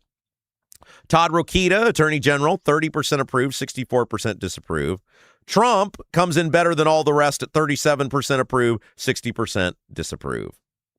And this actually makes sense in this survey. Todd Young, the highest of them all, because it tends to be an Indianapolis-based crowd, politically connected crowd, 52% approve, 38% disapprove. And that doesn't surprise me at all because those people tend to be a more Todd Young type of crowd. The Bears. Now, this was interesting because it tends to be the connected people. And I thought when they pulled on the Bears Stadium that people would be all for it, because that's your most likely group to be for it, are the people that are the politically connected people. They're not as prone to be outraged about wasting of taxpayer money or bigger government or whatever. But according to this informal survey by Abdul, 60% of the people oppose the state using incentives to bring the Chicago Bears to Northwest Indiana. And what's interesting about that is very few respondents were from the region. So amongst that sort of Indianapolis, central Indiana crowd that tends to be the politically connected crowd, 60% of people were against using incentives to bring the Bears here. I bet if you did a statewide survey on that, it would be much higher. So interesting stuff. You can read it all for yourself. You can go to indypolitics.org, read the informal survey. Again, don't lose your top one way or another on it. It is not ever presented as scientific. It is just designed to show you how a group of people, predominantly people paying attention to politics, engaged in politics in central Indiana, are feeling about an issue. Hey, whether you're buying your first rental property or growing an investment portfolio, financing matters. Gary Tedrow with Verity Mortgage helps investors explore loan options designed for rental properties and long-term wealth building. As a local mortgage advisor, Gary works one-on-one with investors to help them understand their financing options and create a strategy that fits their goals. Learn more at loansbygary.homes, loansbygary.homes. Gary Tedrow, Verity Mortgage, NMLS number 179207, equal housing lender. All right, one other thing I want to get to here, and then we're going to speak with Tom Lobianco about his piece he had in the Washington Examiner about the Secretary of State's race and whether or not Bai can actually bring the Democrats back to prominence. The Capitol Chronicle had an interesting article that the head of transportation in the Indiana House of Representatives says the legislature is going to take on flock cameras this year. And I know that's been a huge issue to many of you guys, and rightfully so. And look, it's sort of like I view the flock cameras like the data centers. There has to be a balancing act. You're on a public street, so you don't have any assumed right to privacy. So that kind of goes out the window. However, there comes a limit to which you can, with a straight face, say, well, this is for law enforcement purposes. This is for protection of the public. This is to help us solve crimes. And right now, we don't have much of any of that. Each sort of municipality is making it up on their own. It's like data centers. There are viable uses for data centers. There are positive benefits to data centers. But there have to be rules. There have to be regulations. There have to be protections. There have to be benefits to the taxpayers and a floor for all of that. And that doesn't exist right now. And so I think it's a very good thing that the legislature is willing to acknowledge, or at least an important member of the legislature is willing to acknowledge there's some serious issues here that have to be addressed. I come back to this documentary that I watched last weekend on the Koberger murders. He was the guy in Idaho who killed those 4 college kids at the University of Idaho.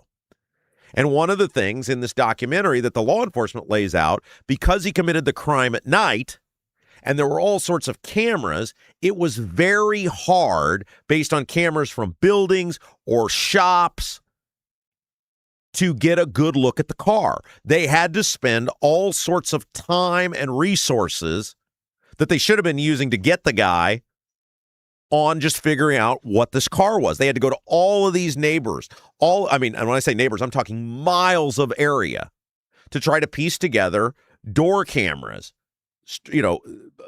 business cameras, etc., roof cameras for businesses, to get a good look at the car. It took them forever to be able to do this. They would have been able to do it very fast had they had a flock camera.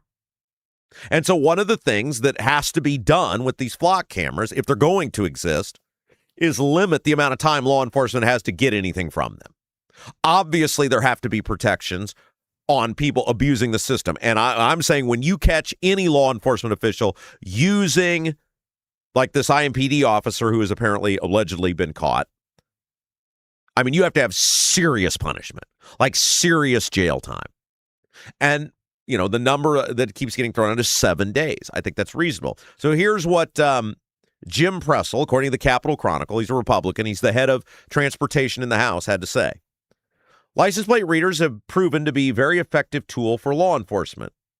It's something I think we need to preserve the good that it does, while at the same time putting up guardrails to protect Hoosiers from surveillance. Last year, Pressel co-authored the HOA license plate reader ban as an amendment to House Enrolled Act 1150. He's now drafting a bill to set a minimum standard on how law enforcement should use the technology. The bill will likely require law enforcement agencies to perform regular audits of license plate reader searches to identify misuse, with additional yearly audits by the Indiana State Police. I think that's reasonable. I also think the time frame is essential. Again, if you go back to, like, say, the Koberger murders, they could have easily done all that in 7 days. They could have, within a day probably, if they'd have had those cameras. You know, you don't need to store the data for more than a week, a month, a year. There's no reason for that. If a crime has been committed and the goal is to catch a criminal, you can do it within 7 days. Walker Lasbury, a DePaul University student who is a founder of the group Eyes Off Indiana, wants lawmakers, to set a 7-day data retention limit on information about license plates that do not appear on hot lists, a digital database of vehicles of interest to law enforcement. So even the group that opposes it, he says 7 days is reasonable. Sometimes I even impress myself. The suggestion mirrors the new default storage limit recommended by Flock Safety, the most well-known vendor of license plate readers. So it seems like you have sort of a universal agreement on 7 days. The Flock camera people themselves, the privacy rights people, 7 days seems to be a reasonable amount of time if these things are going to exist for law enforcement to do their job. Lansby said the system's, quote, evidence mode feature allows detectives to preserve specific data for active cases, though the company's own research shows that more than 90% of searches are performed within 1 week. Eyes Off Indiana estimates 3,604 automated license plate readers are in use across the state. I didn't realize it was that many. That's a lot. I mean, you're talking 92 counties. So what would that be? More than 30 of them in a county, and I'm sure in high-density high population areas, they're much more prevalent. They're in use, at least one camera is in use at 84 of Indiana's 92 counties. Pressel is also considering, again, Jim Pressel, the head of transportation in the House, is considering minimum standards for how long police agencies should be allowed to retain license plates data when that information can be shared with outside agencies. Perfect. Pressel said the cameras have their proper uses. Quote, I don't think anybody wants to see them go away. Well, that's not true. You should see our YouTube chat. There's plenty of people who want to see them go away. I don't think anybody wants to see them go away, and we need to preserve the good while protecting Hoosiers from any kind of misuse. That's the goal, and I think that we're going to hit a sweet spot. Time will tell. Look, there is very valid concern about these things. Any person who says, I'm not for them, it doesn't make you a bad guy. It doesn't make you anti-law enforcement. We do have to ask, however, in an era, especially which people can travel at will, people can come from out of town, people can come from out of state, and people can commit crimes, what tools do you want law enforcement to have? What abilities do you want, especially if you're in a suburban city where there is no doubt enhanced crime occurring from people coming from outside of the county in which you live, predominantly Marion County, to commit acts of violence, to commit robberies? What resources do you want law enforcement to be able to have? If the answer is nothing, then it's helping the bad guys. And I'm not saying it makes you pro-crime if you say nothing. There's reasonable people who are like, the government is so distrustworthy, so unable to be trusted. We think they'll abuse it no matter what. I don't want any of them. I don't think that makes you a bad guy. I would ask you the question, though, how do you go about preventing crime from or catching criminals? What tools do you want law enforcement to be able to have? And the broader question is, what actual right to privacy do you have on a public street?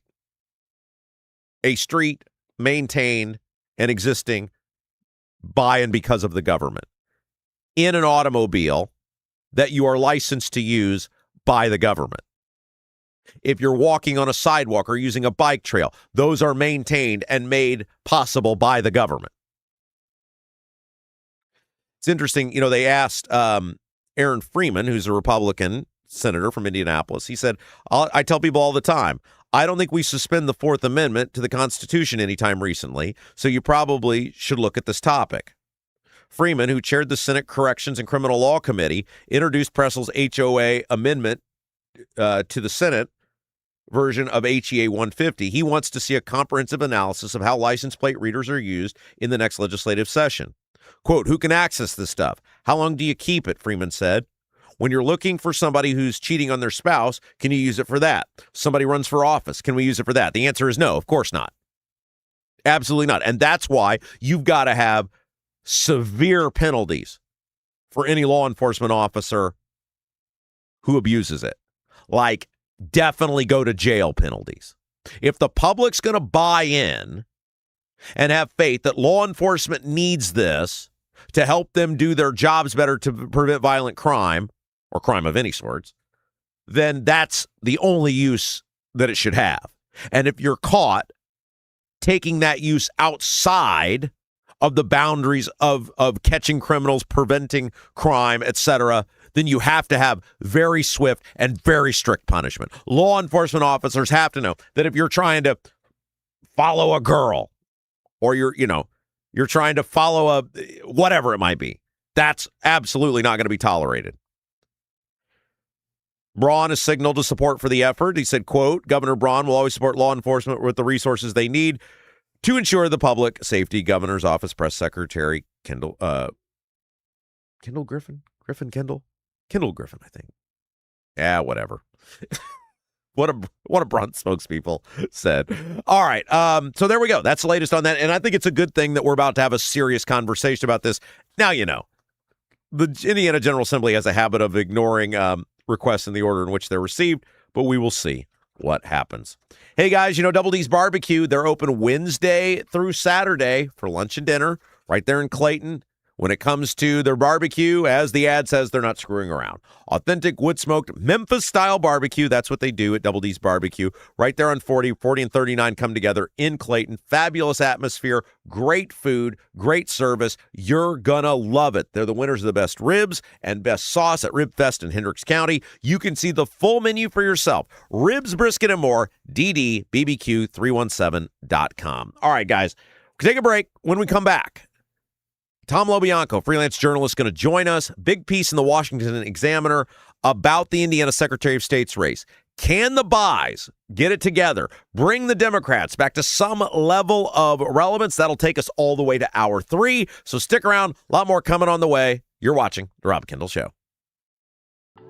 I'm Anthony Gary. I started Indy Dwell Real Estate because too many friends, family members, and neighbors had real estate experiences that lacked compassion, explanation, and expertise. You deserve someone in your corner with the heart of a teacher, simplifying every step of the buying or selling process. When you hire me, you get me.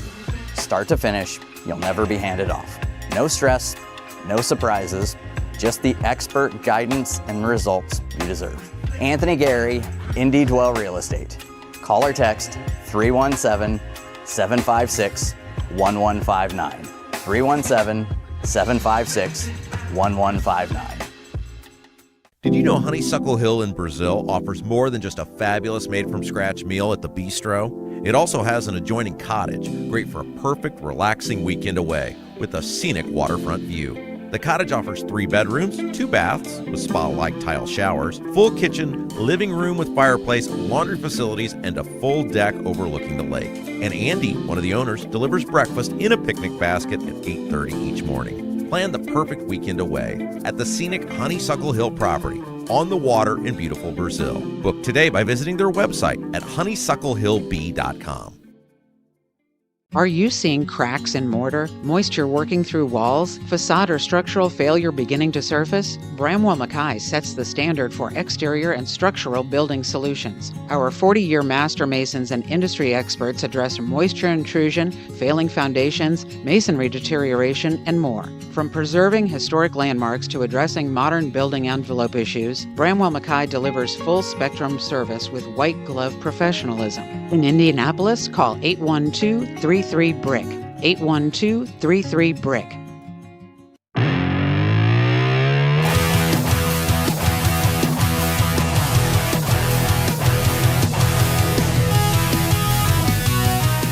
The Democrats finally get some relevance in the state of Indiana. That's the big question this year, especially at the top of the ticket. It's the Rob Kendall Show, and there is a new piece out in the Washington Examiner. It's titled "A Bygone Era for Indiana Democrats?" ? And it asks the question, can Bo Bai reclaim some level of relevance for the Democrats in the state of Indiana? The author of the piece from the Washington Examiner is with us now, Tom LaBianco, freelance journalist. Tom, hello. Hey, Kendall, how's it going, man?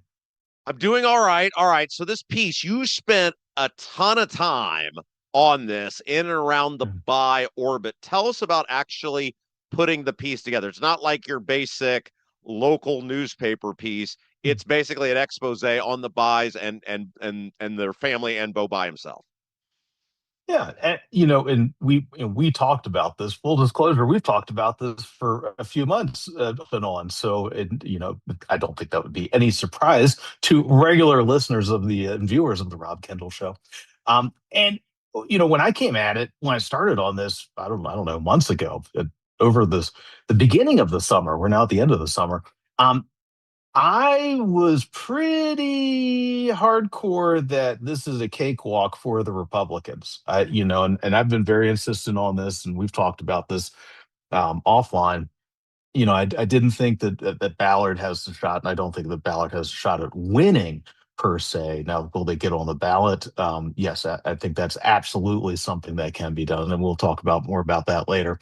I did think that replacing Diego Morales, and anybody who tunes into the Rob Kendall Show is probably intimately familiar with the incumbent Secretary of State. I did think that when he was still on the ballot, that he was basically guaranteed to win. Wait. You thought Diego, if Diego on the ballot, it was a slam dunk for him, even with all the drama Diego had put forward. I did. And a lot of that has to do with, we can't the banality of conventional wisdom these days. I just look back at previous elections. I look back at the state's general numbers, and to me, it's like, well, it doesn't matter who the person is that has the R next to their name, and that was my working assumption going into this. And, as we all know, the reason that you report is so to figure out what the heck's actually going on. And my assumptions changed quite a bit as I reported this. All right, let's get into that, because obviously in the course of this piece, Ballard does qualify for ballot access. You have the Republicans replacing Morales with Engling. What did you find in this piece that sort of changed your mind from inevitably Republican, no matter who it is, to, hey, now we have a race and Bai might actually be able to win? Well, a couple things. Number one, in talking with Republicans, I did hear some concerns about Bai. And that would be natural in any cycle, in any race, when you have anybody with the last name Bai running on a ticket. And previously there had been a lot of talk behind the scenes also that maybe Bo Bai, instead of going statewide, should have opted for something a little more gettable, like the 5th district, Victoria Sparks. And to the extent you can trust polls anymore, we do seem to be witnessing that right now in that race. But so my working assumptions were starting to be challenged. And the getting rid of Diego as a sign that, oh, hey, this would definitely create a problem and could definitely result in a loss. That was kind of the first indication, like, oh, hey, wait a minute, this might actually like be gettable for the Democrats. Reminder to everybody: when was the last time Democrats won statewide in Indiana? 2 races in 2012, and almost three, almost a third, which would have. Yeah. Yes, I mean, so you were there. So you're referencing obviously Donnelly defeats Murdoch, Glenda Ritz defeats Tony Bennett for Secretary of Superintendent of Education, and then Pence barely beats John Gregg. Had that election gone another week, Pence would have lost as well. So that's where it comes. Like Abdul had this poll, he does these informal polls over at Indy Politics. We talked about it earlier in the show, where it's all political people. He's very upfront that it's not scientific. He's saying, look, these are the people that read my magazine. These are people that read my website. Ballard won amongst those people. And when you have Ballard winning amongst the political class and Engling, the Republican, behind him, coming in second, and it's mostly Republicans that are responding to that, that tells you Engling has a lot of work to do. Yeah, there's sort of a classic dynamic here, but my good friend Michael Cohen, the pollster, not Michael Cohen, the lawyer. Although I would note that I was at a White House dinner party last year, last April, and I have a photo of the Michael Cohens together. We got both of them together. It did not end in a tearing of this time-space continuum. We all continue to be here. And it's awesome. I think I shared it somewhere on the social medias. It's great. Well, Michael Cohen wrote a really great. The pollster Michael Cohen wrote a really great campaign book, and you understand these basic dynamics. And we've been talking, on a text chain about this with regards to Graham Plattner and the Troy Jackson. And he always brings up that when you switch forces midway through a race, it's always end up being a lot harder for that person. And when you look at my counter argument for angling that this would be a cakewalk for the Republican, my counter argument is that, well, Republicans in Indiana want to control the office. Money won't be an issue, and we talked about this offline before. I did not think money would be an issue. I point to Engling's work as a staffer for Kevin McCarthy. Whatever problems McCarthy might have had as a presiding officer of the United States House of Representatives, that was not it's not an issue for him when it comes to fundraising, which is a big part of the reason he actually got that job for, however long that lasted, which was not very long. But him giving just a little bit of money to Engling at the outset really gives an indication that Engling would be fine raising money. But it is a huge mountain to overcome to have to introduce yourself to voters. You have to do your introductory ad. Who is this guy? Why is it more than just an R in there? And you really have to, it has to be more than just not the other guy. I mean, this was the Kamala Harris problem, really the Biden problem, but especially the Kamala Harris problem of 24. And there's something interesting that, we've seen this, and, folks have noticed this online. And I was very skeptical at first, but I mean, Bobai has really gone around the state for the last year and been softening the ground for quite a while. There is it's remarkable to see, but there actually is a fairly thriving left. I don't know if it's DSA, but left/progressive podcasting online video space in Indiana politics right now. And these are all folks that would natively be inclined to Blythe Potter, who is the Democratic candidate that ran against him. And he was actually breaking into that world. And he was good at it. And he's done the groundwork already. So he's not an unknown quantity heading into the home stretch here. Tom LaBianco is our guest. He has a new piece out in the Washington Examiner, A Bygone Era for Indiana Democrats, ? Here's my thing with Biden. You tell me, because you spend a lot of time covering him, and you do a great job with these pieces where you kind of showcase individuals. I find him to be incredibly likable in person. I think he connects with people very well. I do not, however, think that it has thus far um, when in front of large crowds. I don't feel like he does quite as well in front of large crowds. You wrote the piece, though. What say you? Yes. Uh, Great potential vulnerability there. You know what? And this is the untested part of it.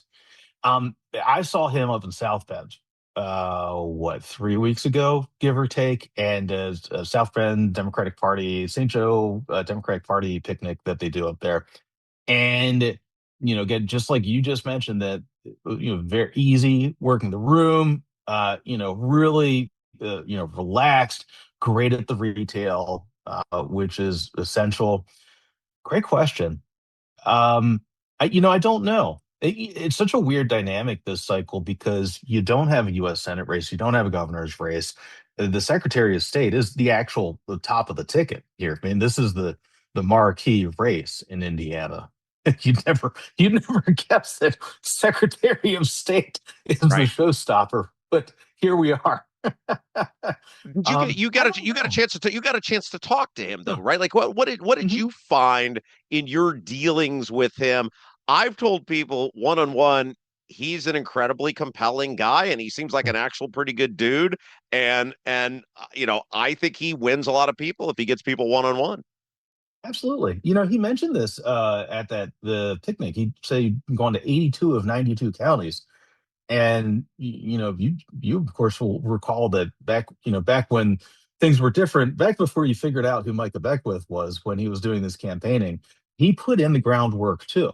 And putting in groundwork, I mean, and this is how Diego Morales, one-time Statehouse staffer turned, allegedly the most corrupt politician in Indiana. That's what some people say. Certainly, Bo Bai puts that out there as part of the campaign messaging.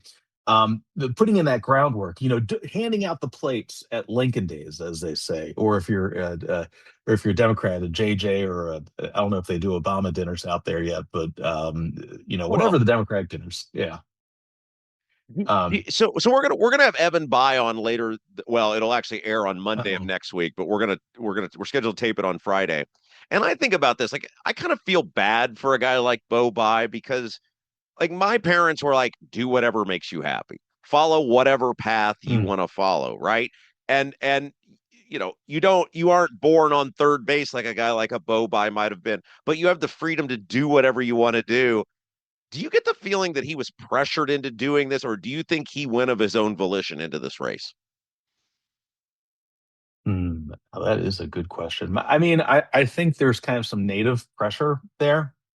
You're born into a family like this. I got the sense from talking with him, from watching him interact with other folks, that it really is in his blood. I mean, he's very good at the kind of you might call the Bill Clinton side of retail, which is remembering little things, knowing exactly who you're talking to. You don't have to have a staffer run up to you, whisper in your ear, this is so and so. They've got 5 grandkids. They're from Elkhart, whatever. All right, like, you don't have to do that because you already know it, and that's talent. It's talent that's developed. He does come out of Harvard. I think he might be Kennedy School, but if he's not Kennedy School, he certainly carries that Kennedy School ethos.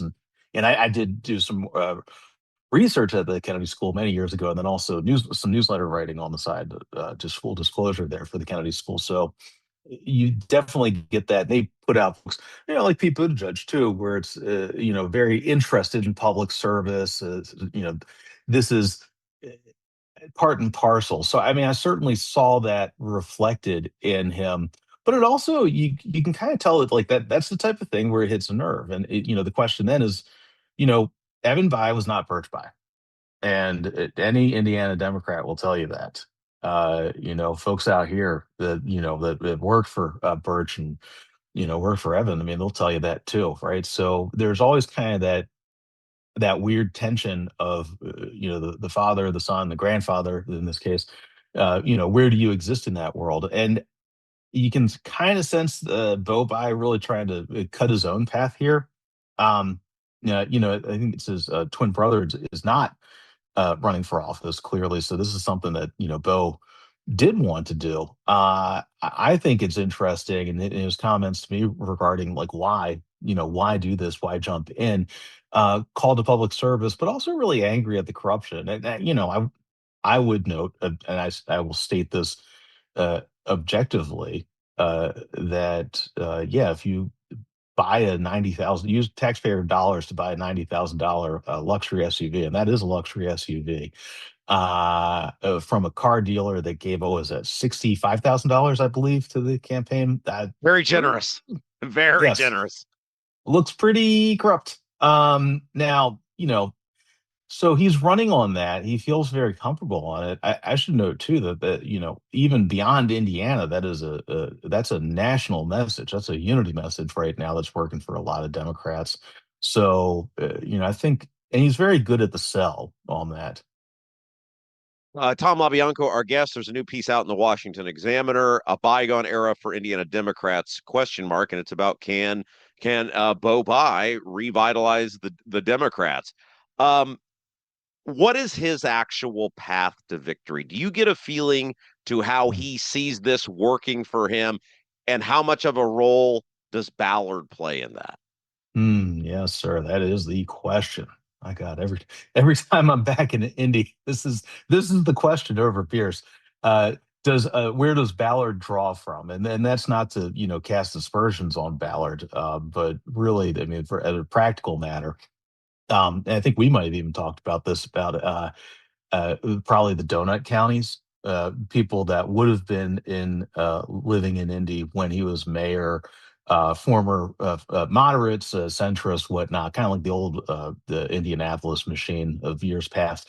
Now living out in the donuts, probably still draws 6 to 7%. I mean, my sense is that from talking with folks is that it's probably an even split. It's half and half from England and from Bai. And that is also. So you don't think there's some advantage one way or another? You think Ballard's going to draw equally from these guys? So there's no, if Bai ends up winning, it won't ultimately be, well, Ballard got all these Republicans to vote for him. Well, yeah, and I don't think that it's.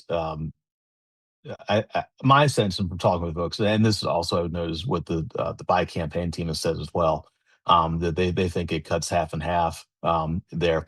Now, I think there's an X factor here, and this is a big part of the reason that I think he has a path to victory. I mean, you have to have turnout, right? I mean, at the end of the day, an election is about making sure your people show up and the other guys' people don't show up.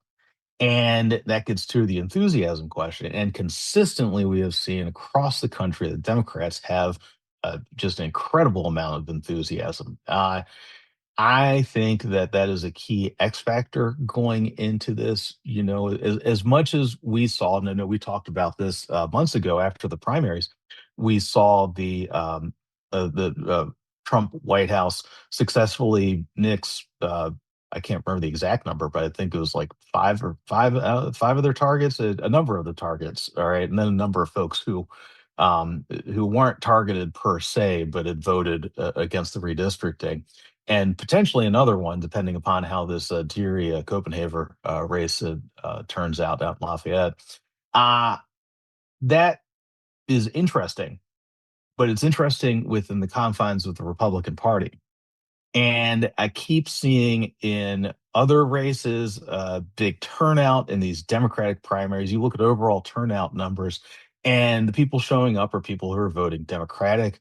Now, the key thing and this is a big problem, and I talk with an old Democrat about this routinely, and this kind of gets to one of the rubs with the Bai operation writ large in Indiana politics.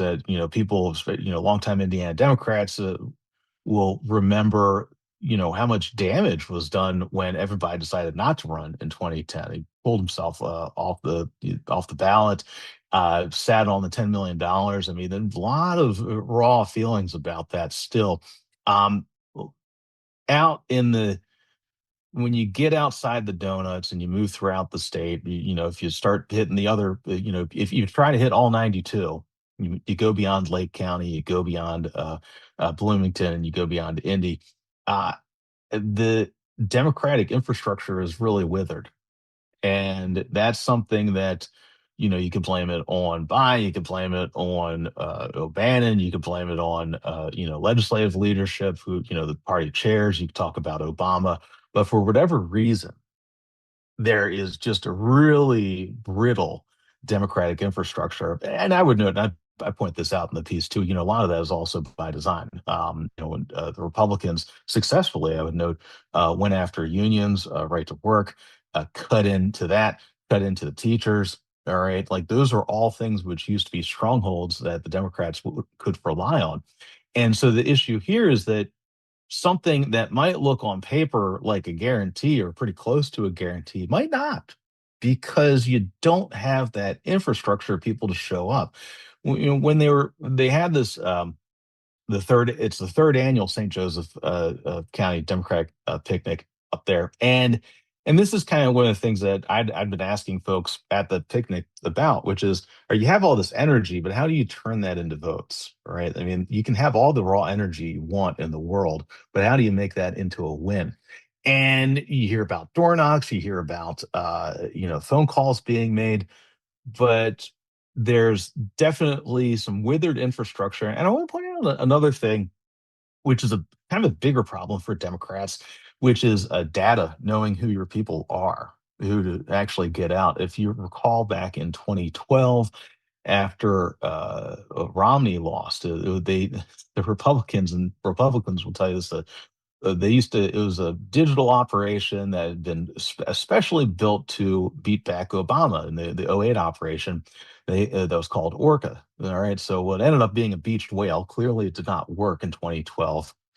But what came out of that worked incredibly well. And I think, and I noticed this a lot in national discourse, that this does not get talked about nearly enough.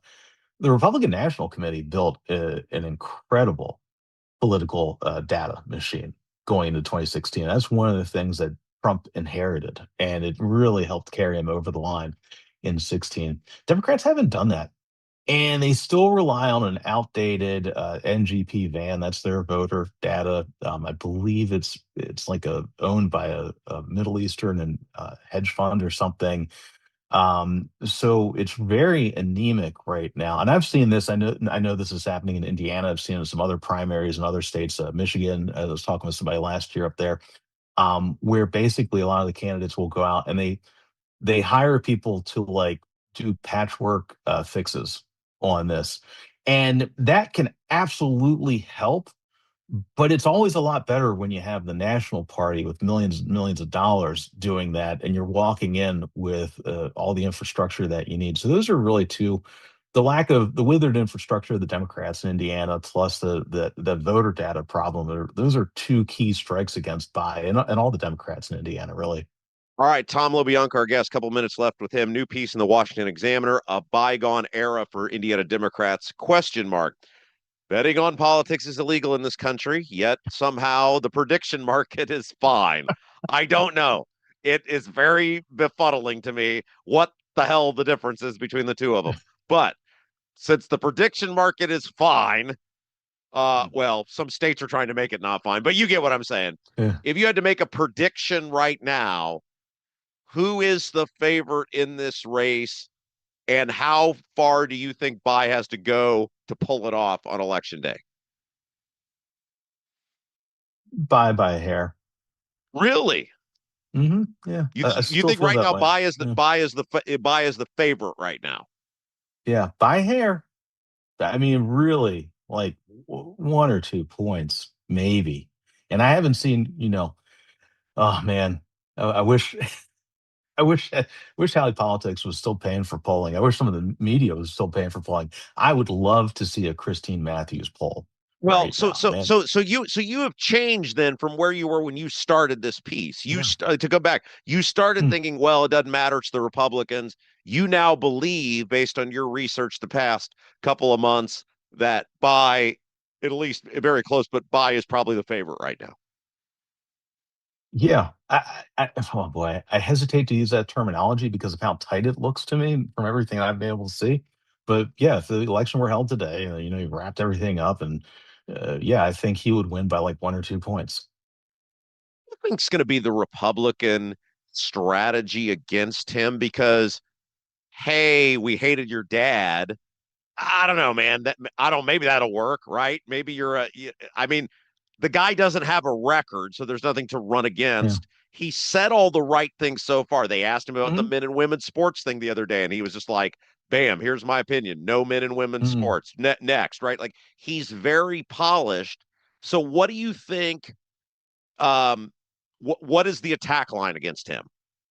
Well, it's easy, and we already saw it. I mentioned this in the piece. We saw it from Potter during the convention, and I would note too. I think the numbers were like something like 1278 for him to like 800 something for her, which it's nothing to sneeze at. All right, this wasn't a DSA takeover, but that's a warning sign there. He was raised in Washington. All right. He was born when his father was still governor in Indiana. But those, I believe, I think Evan did 396, 98, 04. Two terms as a U.S. senator. Yeah. Two terms. Yeah. Yeah. And 2 terms as governor. Right? Yeah. Yeah. So then, most of his life raised in Washington. That's a tough thing to overcome. And I remind people that in 2016, that was used incredibly effectively against Pai in his attempted comeback back then. So I think that's the key vulnerability. The other thing I think is that, the kind of this national push to paint any Democrat as a communist will certainly come up. I don't know how well woke works anymore. I don't know. You can't really paint a tall white guy as woke.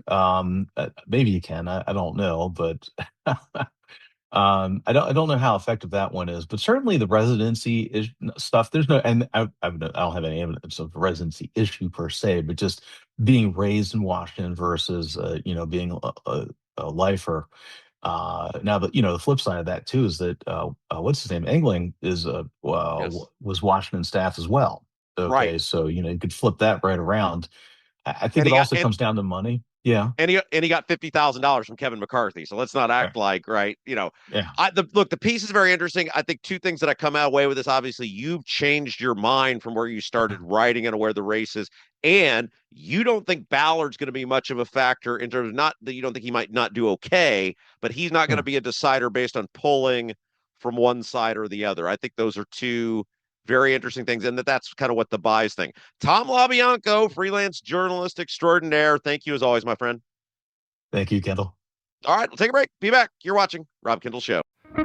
If authentic wood-smoked barbecue is your thing, Double D's Barbecue in Clayton is the place for you. Owners Dennis and Tina Duncan, along with their son Garrett, are from Memphis. So when it comes to barbecue, they're not screwing around. No pellet smokers, no roasters, just authentic wood-smoked Memphis-style barbecue. All of Double D's food is cooked fresh daily, and it's all made from scratch. Double D's Barbecue, located at 40 and 39 in Clayton, is open all day, Wednesday through Saturday, but get there early because once they're sold out, they're done. Check out the full menu, ribs, brisket, and more at ddbbq317.com. Right now, everything's expensive. That includes things you need around the house. If your water heater, water softener, or well pump goes out, or even if your toilet stops working, you could be looking at a major expense. Don't let your next call to a plumber break the bank. Call John at Black Sheep Plumbing. John is a Hoosier lifer who takes pride in and stands behind his work. That's why all basic services and repairs with Black Sheep Plumbing come with a 2-year parts and labor guarantee, with water heaters having a 6-year parts and tank guarantee. Call or text Black Sheep Plumbing for all your needs today and speak directly with John, the owner. 765-315-7558. That's Black Sheep Plumbing at 765-315-7558.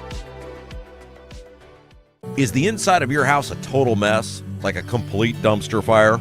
Call AJ's Picture Perfect Cleaning. When you walk into your house after using AJ's Picture Perfect Cleaning, you will see and smell the difference. They take great pride in their workers and treat your home like their own. All cleaners pass through a background check and drug screening.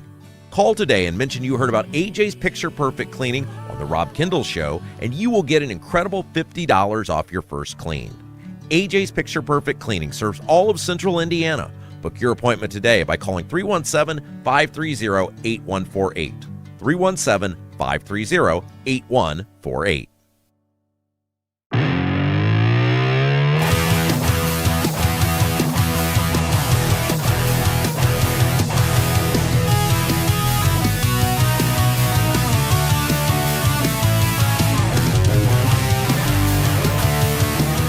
Hey guys, welcome back. It's the Rob Kendall Show. Hope you're having a great Monday. Thanks for spending it with us. If you haven't done so yet, hit that little thumbs up button, like the show. If you're watching us live or on demand on YouTube, help us grow the Rob Kendall Show. We got a bunch of stuff left to get to, including Jason with the best YouTube comments of the day, brought to you by Black Sheep Plumbing. But before we do that, just a reminder, Honeysuckle Hill Bistro, it's about so much more than just the bistro itself, which is fabulous. By the way, open this week, Friday for lunch, Saturday, or rather Friday for dinner. Closed Saturday. They got 2 weddings to do this week, so no Saturday dinner this week at the bistro. Sunday for the brunch buffet. So Friday lunch, Friday dinner, Sunday brunch buffet this week. But they also got the cabin, and the cabin's great. If you're looking for a weekend out, a weekend away, the great thing about Brazil, it's out of the way, but it's not so out of the way that it takes forever to get back. That's the worst part about taking a trip. I got to drive home. Brazil, not that bad. The cottage, 3 bedrooms, 2 baths, spa-like tile showers, full kitchen, living room with a fireplace, laundry facility, and a full deck overlooking the lake. And, of course, the best part, our buddy Andy, who did the sign for the Rob Kendall Show, delivers your breakfast each morning in a picnic basket at 8:30. You can see the cottage for yourself, pictures, all sorts of stuff. It's awesome. On the water, in the woods, beautiful Brazil. Just Google Honeysuckle Hill Bistro. The phone number for reservations, 812-443-3003. 812-443-3003. All right, so I thought this was interesting. Earlier today, we had Chuck Pullen on from WJOB Radio, and he's talking about the condition of Northwest Indiana. And it's a big deal. I mean, you've got still more than 10,000 people, estimated 10,000 people, who have been without power for close to 2 weeks. It's a horrible situation. And I thought Chuck did a pretty fair job. I mean, he did a good job, and he gave a very fair synopsis of what's going on. And Chuck hates the government. So anytime Chuck's not blaming everything on the government, you know it's probably not the government's fault. And one of the things that Chuck pointed out is he said, look, NIPSCO, who's the big power provider up there, this is such an overwhelming task that involves things that arguably have nothing to do with NIPSCO. Say, for example, a tree goes down in the road. Well, okay, but that stuff takes manpower. That takes time. That takes things beyond the ability of the power provider. Now, NIPSCO's in a bad situation because they are the most expensive utility in the state. Their rates are the highest in the state of the for-profit providers, and they just raised rates last year. So I'm not saying anybody should feel sympathetic for NIPSCO. I'm not saying you should feel bad for them. I'm not saying you should let them off the hook. But one of the things that Chuck kind of laid this out, and he didn't use these terms, but I'm going to use them because it's the story we're about to touch on. Braun's trying to score political points with this. See, one of the things I learned about Braun very early on with the property tax stuff, he doesn't understand a whole lot of stuff. I knew that very early on with the property tax deal. If you guys remember, we go back to the property tax thing. Remember, he comes out with the plan, and I'm like, oh, this plan looks pretty good. Remember, the whole thing was the bill reset. The bill reset back to 2021 bills. And I was like, okay, this looks pretty good. Well, then the actual physical plan gets revealed, and it wasn't exactly what I said. And I called him up, and I was talking to Josh Kelly, his chief of staff, guy who became his chief of staff. I was like, that ain't it. And he's like, well, it's going to get to the same place. I'm like, no, it's not. Well, yeah, it is. I said, no, it's not. And A, B, C, and D. And if you guys remember in the old radio show, my buddy Steve is a former newspaper writer from up in Northeast Indiana who knows this stuff really well. We got together and spent a couple hours hashing things out, and we determined that plan wasn't the same plan and it didn't do the same stuff. And finally, we got them to admit, okay, maybe you're right, maybe it doesn't. And I'm like, whoa, red flag number one. How do you not know what your plan actually does and what it doesn't do? And finally, they admitted and they changed the plan based on that. And it told me very early on, Braun doesn't pay attention to detail on anything. He just speaks it and it should go. And I think that's probably how it works in the business world. It ain't how it works in government. And I feel like Braun's trying to do the same thing here with NIPSCO. This story comes to us from Fox 59, especially given the interview we did with Chuck Pullen earlier from WJOB, who's on the ground living through the experience. From Fox 59, Governor Mike Braun is demanding NIPSCO turn power back on for thousands of Hoosiers still in the dark in Northwest Indiana. As of 11 a.m., now this was a couple days ago or yesterday, NIPSCO reports more than 21,000 customers are still without power. Braun posted to social media Sunday, quote, NIPSCO has ample resources to get the job done in Northwest Indiana, but they continue to fail Hoosiers. Well, based on what? I mean, as we heard from Chuck Pullen, no fan of the government, who's on the ground every single day, he's like, there's a lot of stuff that isn't NIPSCO. Or if it is NIPSCO, they don't have the resources to pull it off because the storms are so damaging. The calamity is so high. Braun went on to say that, and this is where I wanted to really point out this story because it's complete hypocrisy. Braun went on to call NIPSCO a monopoly, saying they have a responsibility to ratepayers. Braun said in a post, quote, residents are forced to rely on them for their safety and comfort, and they must get the power back on now in all caps. That's why I did now. If he said they must get power back on now, in lowercase, I wouldn't have said it. But because he put in all caps, I said they must get power back on now. To that I say, of course they're a monopoly, you idiot. Who gives them the monopoly? You do. This is one of the things we've been bitching about for years about the utilities. They're a monopoly whose power is granted to them by you, Governor Braun. He's bitching about the system that he's in charge of. We've been shouting about this exact thing for years, which is, yes, they're a monopoly, but they're only a monopoly because the government gave them the ability to be a monopoly. We've said for years that if there was competition in the marketplace, one, rates wouldn't be nearly as high. And two, the service would be better. Thank you, Governor Braun, for finally agreeing with us. How did they get the monopoly? The government gave it to them. Braun said he's mobilizing the Indiana National Guard as well as sending teams from Indiana State Police, Department of Natural Resources, and Department of Correction to, quote, literally clear the way for NIPSCO utility crews.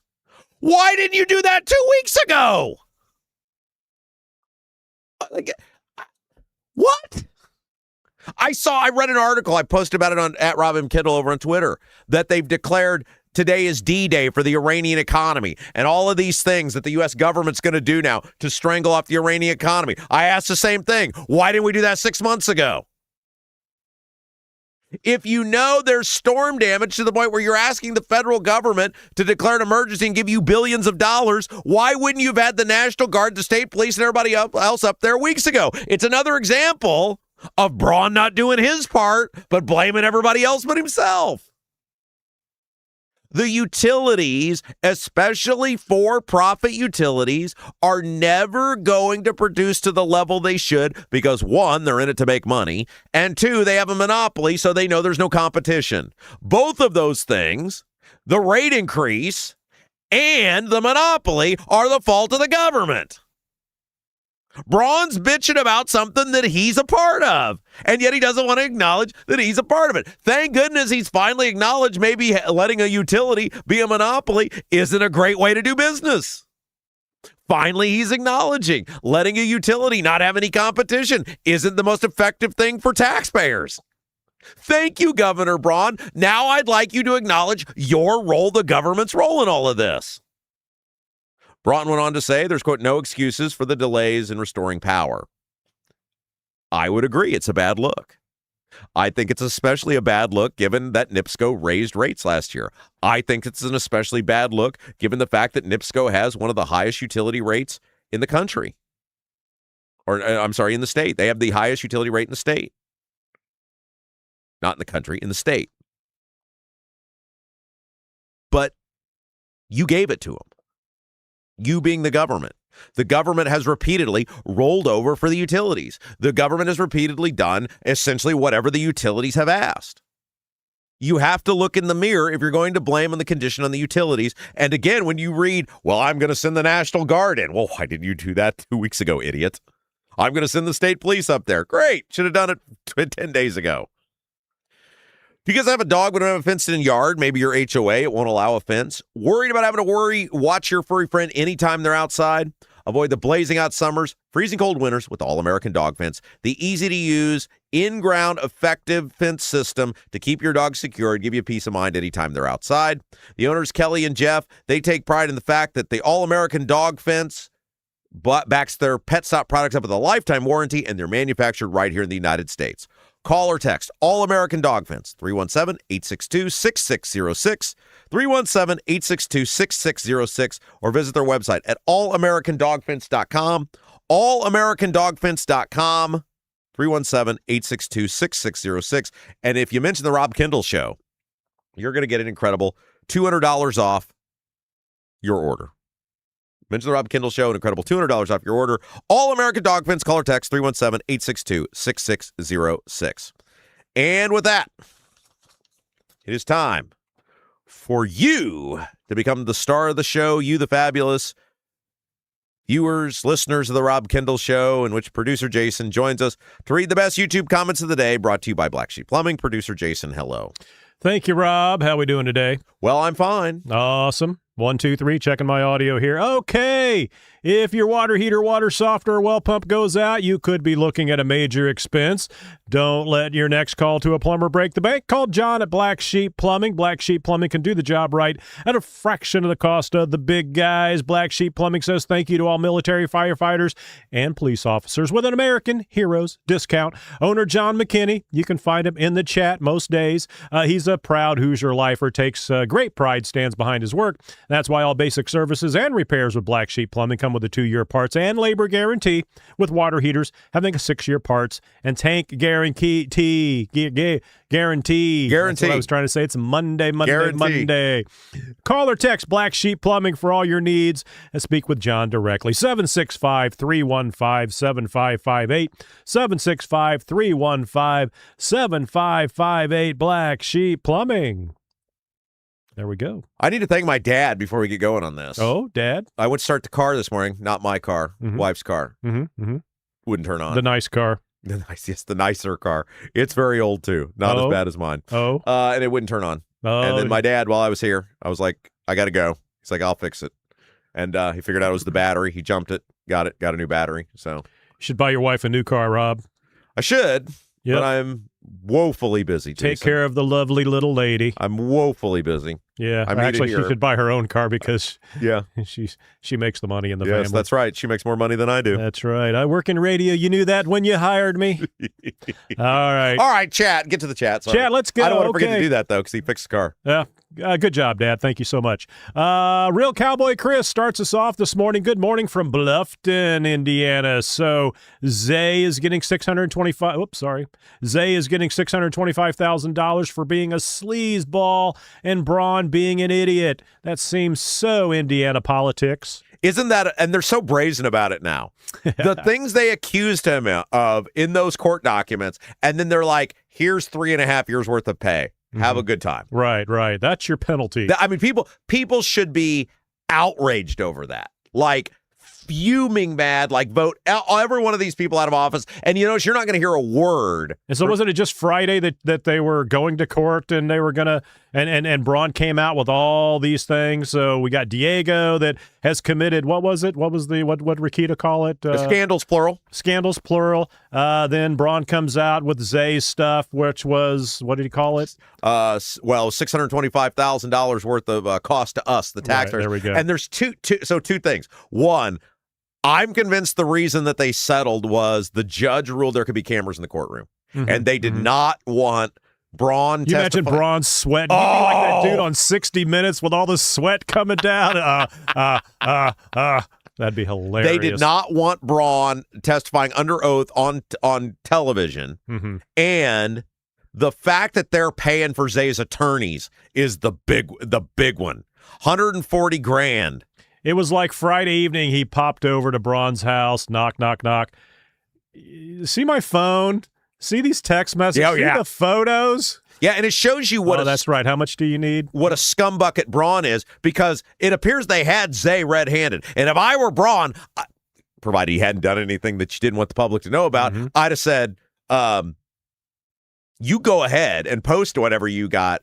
I'll see you in prison, right? I guarantee they'll come up with something like, well, the cost of the attorneys and everything, it would have drawn out. It would have been a bad look, and we just wanted to go. I mean, it's your money. Who cares? Well, here's the other thing that's crazy. Braun paid this outside firm, Kroger, Gardis, and Regas, to represent him.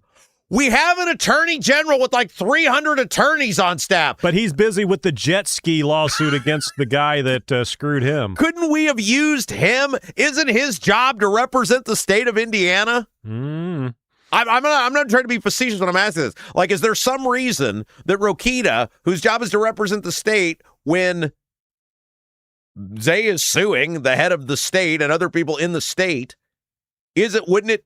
Am I missing? Maybe I'm missing something. I don't know. Just seems like and how much did we pay those Kroger, Gardis, and Regas people? We're probably $1 million into this whole thing. Yeah, and we paid. Oh, yeah. That didn't come out of Braun's pocket. I guarantee it wouldn't have gone this way if Braun had been paying. Nope, they didn't. They didn't have to take away the helipad. Braun's affordability agenda has struck again. Josh Richardson, Rob often dresses like he's ready for Easter Sunday at church. Lots of pastels. Not today. This was pre-chat before you unveiled the black. Yeah, it was like the Johnny Cash shirt. Yeah. Driver, good morning, all. I'm going to guess blue shirt today. Feeling lucky. Don't buy a lottery ticket today, driver. Yeah, Josh Richardson, I'm going with the new shirt today. That would be closer to a winner. That is the old man 68. Happy Monday, everyone. I'm feeling green on today's shirt color. Nope. Kenneth Egold heading to Crawfordsville. He is a traveler. Oh, He's yeah. a state traveler, that's for sure. Yeah. Chris Chafin, the Chris Chafin. Good morning, all. My first day back after an incredible Gulf Shores vacation. Looking forward to today's show. It sounds like a good life. Yep. Hopefully you were not disappointed. Oh, he says, the Chris Chafin says, something I learned on vacation. Alabama is more red than Indiana, and their taxes and business environment is worse. That's Alabama. That's right. Josh Richardson, makes you wonder how that's possible in Alabama, given the state of Indiana. Also, Josh, I'm sure, Chris, there are other red states out there pulling the same crap that Indiana and Alabama are doing. Yeah, I mean, I don't think there's much difference between the two parties anymore. No, not at all. Gravity Hill Gambler, filling up a semi with some of this sweet $6 diesel is a great way to start the week. Okay, so this hit me, because you get gas, whatever, you pay attention to the price of gas. Mm-hmm. I was at a gas station on Saturday, and my dad was with me. We were going to pick Livy up. She went to spend the day with her grandma's. And I stopped to get gas, and it was like, I don't know, it was one of those like signs. Normally the gas signs are like up in the air. Mm-hmm. It was like a monument-style gas sign, and it hit me because it was eye level. I paid $3.27 for gas. The diesel was $5.29. And it was like, holy smokes, you forget that diesel was not included in the gas tax suspension. And it was just like, it blew me away of how much diesel actually is, which is freaking ridiculous. And just another reason to hate this Iran thing. All right, continuing on. The Rusty B, $6. Damn, when did that happen? It was $5.60 when I filled up last week. Oh, that 40 cents is that easily. I saw it for $5.29 in Brownsburg. Oh, okay. All right. Gravity Hill Gambler, 604 at Gas City, at the Gas City Loves. All right. Boom. Rusty B, gas relief does not apply to diesel. I thought it was $5.29. Maybe it was $5.69. I don't know. It's very expensive. Yeah. Well, Gravity Hill Gambler, don't worry. It's only $5.98 if you pay with cash. Get that discount. Remember that? Remember when we used to do those trips to North Carolina? There were all those gas stations in the South where if you'd pay it with cash, it was actually cheaper. Well, they pay 3% on a credit card or more, so yeah, that would be that. And cash, you don't have to claim it. That's right. I'm sure they claimed every penny. Shrog Sandwich. Morning, family. Might miss the whole doggone show today. Uh-oh. Yeah, Mr. Sandwich's ma is here, and I can't do both. Why can't you turn her on to the Rob Kendall Show? That's right. Gave my like, though, and I'll listen after she goes back to South Bend. Oh, sending her back where she came from. See ya. Gravity Hill Gambler. I'm guessing a Todd Young T-shirt today.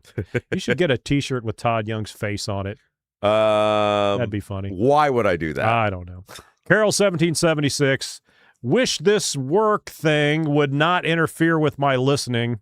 That's right. Josh Richardson, it's the Man in Black. D. Chris Chafin, Johnny Cash, the Man in Black. Carol, black shirt looks good. Goes with the shoes, Rob. Thank you. The Chris Chafin, I need that Braun position for me, and give me $625,000. Yeah, that's all it is. $625,000. But that's over 5 years. That's only $100,000 less attorney's expenses. He's probably only making $4. And is that even taxable? Is it like a bonus, or is it? Well, is I it can tell you exactly. Is it 1099? I can tell you exactly how much he's making because 140 of it went to the attorney specifically. 485 went to him because that's what he would have made through 2030. Would that be like a lump sum check? Is that over the 5 years? Is like you just keep getting paid? I have to go back. Abdul did a much further in-depth breakdown of it than the Capitol Chronicle. I'm not saying anything bad about the Capitol Chronicle. Their article was fine as always, but Abdul did a more in-depth thing about how the payments went out and everything. So I have to go back and read that. All right.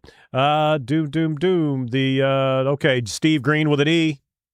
Happy birthday, Mr. Green with an E. Oh, it's his birthday. It's his birthday. Happy birthday. Mrs. Green with an E let the cat out of the bag early on in the chat. Happy 35th birthday, Steve Green with an E. Yes, sir. You're getting up there in your 30s now. The Zay deal is gross, disgusting, negligence, underhanded, and sick. Yeah, it's bad. Thomas Ho. Mike Braun astonishes us with his ineptitude, doesn't he? I'm not really astonished anymore or surprised. Well, and then the whole, affordability agenda stuff. It's like, think about how much you could have done with sounds like Biden. Yeah, I mean it's what's ridiculous. The difference? Yeah. It's you just don't know how cheap things are right now. And it's all because he knew he screwed up and he did not want to go under oath and admit all that stuff. That's exactly what it was. And the moment they found out, you look at that timeline Abdul laid out, the moment they found out that thing was going to have cameras in the courtroom, or they thought there were going to be cameras in the courtroom, they were all over it. Who do we make the check they payable didn't want any to? part of it. Yeah. Jim Tennecore, it's easy when it's not your money. It is easier to spend somebody else's money. Again, Zay does not, according to multiple people, including Abdul, in that piece we read on the air, he does not have a non-disclosure agreement. So if he's got any sort of testicular fortitude about him whatsoever, he'll start doing interviews and tell people exactly what went down. And but they've got the dirt on him. That's why it. But he said in his press release, he's so disappointed. If you were given $625,000, would you be out talking dirt? Yes. My old man. Okay, my old man asked me this yesterday. He's like, "Would you take that settlement?" And I said, "No. Haven't I proven over the past 25 years money means nothing to me? The idea that I would somehow not be able to be out there just telling everyone what just a complete piece of human garbage." But when you're getting close to retirement age, like Zay, when you get up there, that's a lot of money to do nothing. If I ever get to the point where money means so much to me that I am not willing to talk and tell the truth, then I have failed miserably, and I will just consider myself a failure. He doesn't want to eat that up in court costs, so money means nothing to me. I've been poor my whole life. I can relate to that. This is my entertainment. If you took this away from me, no amount of money would replace it. I'm just glad we're getting paid. Driver, is that a salary or a settlement? Will he pay taxes on it? Well, I would assume he will pay taxes on it. Yeah. Almond Joy Tempo, skeezy skeezers be skeezing. Oh, yes. Skeezy skeezers be skeezing. You should put that on a shirt. Sue Seifert, cool. Cool how this Game of Thrones world we pay for and have no say in. Bowden JM, Governor Braun office during discovery realized there are some not so good looking text messages and emails, perhaps. There were supposedly, and I heard this from multiple people, there were some emails that were allegedly very damaging, and maybe they were gonna come out. That was from the Braun side. Yeah, from the Braun side, it wasn't great, and in fact, I was told it was Braun himself. Oh, but who knows, right? Okay, it could be people around Braun. Don't have all their facts straight. Who knows, right? You never know. That's true. Kevin Branham. Maybe there was nothing. Kevin Branham. Grifters will grift. Yeah. Oh, nice to be green with an E. That would be Mrs. Green. Good morning, all. He's going to be mad, but today is Mr. Green with an E's birthday. So she let the cat out of the There bag. you go. Yes. Josh Richardson, super easy to spend other people's money. Zero accountability for this guy. You cannot hate these people enough. That's correct. And you know who you really got to hate is the General Assembly, who they're not going to say a damn word about it, and the people like Beckwith who aren't going to say a word about it, and Daniel Elliott and Elise Nishala and all these people. It's the same thing with Diego all over again. These people have bully pulpits to where even if they couldn't stop it, they could draw attention to it, they could call it out, they could speak out against it, they could push back against it, and they're all cowards. Every one of these people in that Statehouse, they're cowards. They're pathetic people. Gravity Hill Gambler, has a governor ever been impeached? In the state of Indiana, I don't know. It would not have been any time in our history. No. But I'm saying in like the old time. I don't think so. But yeah. Illinois just did that not too long ago. Oh, they do that. They've done that quite well. They go to prison. I don't know if they're impeached. They go to prison. That's the thing. Is how many of the governors went to prison? Blagojevich. That's what I'm trying to say. That was after that because Blagojevich was the Obama Senate seat. He tried to allegedly sell the seat. Right. Which, I mean, that's just normal. I mean, that's child's play. I mean, my God. All right, Christy Avery, happy birthday, Steve Green with an E. Charles Ludi, Steve Green with an E, wishing you a happy birthday to remember. Okay, Debbie Holcomb, this is the one time Braun is thankful for Beckwith. He knows we don't want Beckwith as governor, so we won't do anything about it. So no impeachment for Braun. If you're Todd Rokita, don't you have to be just like licking your chops at the fact that I could primary this moron and just, I mean... Peas in a pod, though. He'll come up with some. I mean, there'll be some. Well, but the one thing about Rokita is he don't care about how, like, I mean, he's kind of don't mess with his jet ski. Well, you know, Rokita don't care. That's the thing. He doesn't care at all. John McKinney. Black Sheep Plumbing. Black Sheep Plumbing. There we go. I wore this shirt for Black Sheep Plumbing. Oh, is that right? Yes. How convenient. It's my tribute to Black Sheep Plumbing. It's a black shirt. John, we appreciate your sponsorship of the chat. And he says, so both know the other is crooked, so they sue each other for appearances and then slip in the back to divvy up the money. I don't think Zay will have to give any money back to Braun, but, it was just a wink, wink, nod, nod. Here, how much do we need to make a check out for? It's not coming out of my account, so... Tell me how many zeros and what number. Yeah, according to Abdul, there didn't appear a whole lot of if his timeline is correct, there didn't appear to be a whole lot of reading on Zay's behalf once the thing was sent over to him. Steve Green with an E. The Zay segment was great but depressing. Yeah. Good job, Rob. It's kind of like this show. Great but depressing. Okay. Josh, until we get to the chat, yes. Everybody brightens up. Chat's uplifting. That's why we do it last, to send everybody out on a positive note. That's right.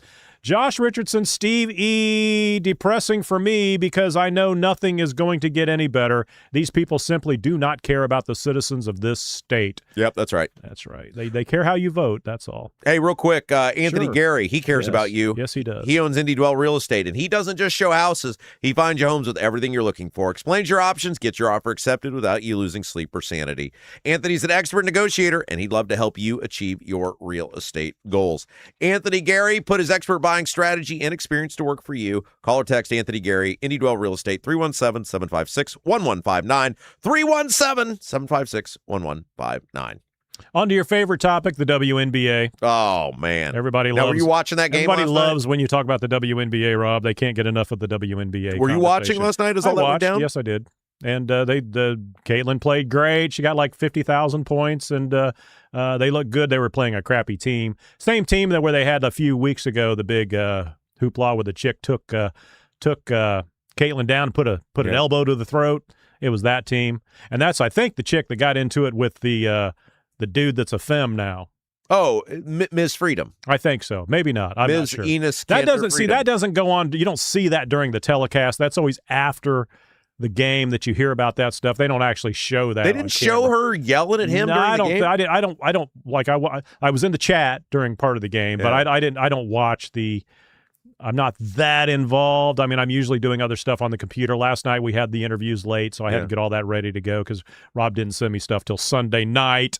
Somehow he became Miss Freedom, became the bad guy, girl in all this. And that's the actual woman we're talking about, right? You get me confused sometimes when you use those pronouns. The gentleman who the he/she now identifies as a woman who is that's a he/she preparing for the WNBA draft. Okay, I mean, they're just sitting there minding their own business. Right. I thought he was cheering for the Chicago team. Maybe he was. And I noticed him, and he was like, yeah, whatever, when they made a block or something, and then they turned on him.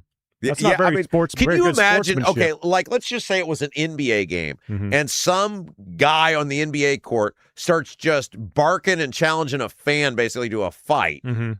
Like, can you imagine the backlash Malice in the Palace on the NBA player? But here it's like a bunch of people are trying to say freedom is the bad person. Yeah.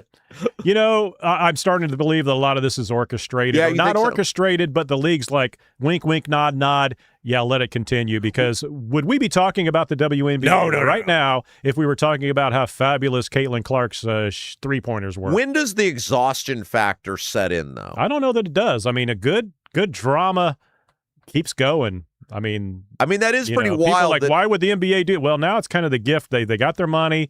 Now they got the publicity. They get on Fox News. They get on MS Now or whatever the hell it's called. And they're on the Rob Kendall Show when they normally wouldn't be. So I'm thinking they're like, wait a minute. Why would we put an exclamation point on this and end the controversy when we can just keep it going? And imagine what a court appearance would do for everybody. They can't let him in the league, though. No, they can't. But they'll come up with some sort of thing. And again, nobody even defines what a transvestite is anymore. It used to be, what's his face, Curry in Rocky Horror Picture. Yeah. And it was obviously he was a man dressed as a woman. Well, that's a transvestite. Okay, there you go. Tim Curry, there we go. Also played. Now it's like, well, wait a minute. They have to remove the junk, and then they were born as, well, wait a minute. No, you can so basically just a gay person can say, I'm a trans. Well, wait a minute. Are we blurring the lines now between that and the other, and what's physically and biologically different versus what is in your mind and your preference? And, I mean, I believe you were born that way. That's great and everything. But, we're really cloud that issue where if you ask 10 different people, okay, WNBA, what's the trans problem? What is a trans? Well, like you're saying, it's just a guy that wants to dress as a woman. A guy that says, I'm a woman. Do you need to dress as a woman? Do you have to shave? I mean, I've seen women with the hairy armpits actually with hair color, like purple hair armpits, right? So you don't even have to shave. I mean, what is the definition? And that's where I think the problem is going to come in if they were to go to court, which they never will. But like the definition, nobody can come up with the definition of what actually it is. Tim Curry was awesome in It. He was also awesome in Home Alone 2, and he was great in Clue. Tim Curry, one of those guys that I never could get past Rocky Horror Picture Show. He was the perfect character for that, and that's to me who he always is. You like one of those. So every time we used to go actually at the midnight showing of that back when there was no internet. So every time you see him, that's what you see. Yeah. Tim Curry is always, I forget the name, dang it, of the dude in Rocky Horror Picture Show. All right, Penny Lucas, why is no one talking about chromosomes? If you have a Y, you cannot play women's sports. You got to be a double X. Is that what it is? If you got a Y, isn't man is XY, right? I couldn't tell you.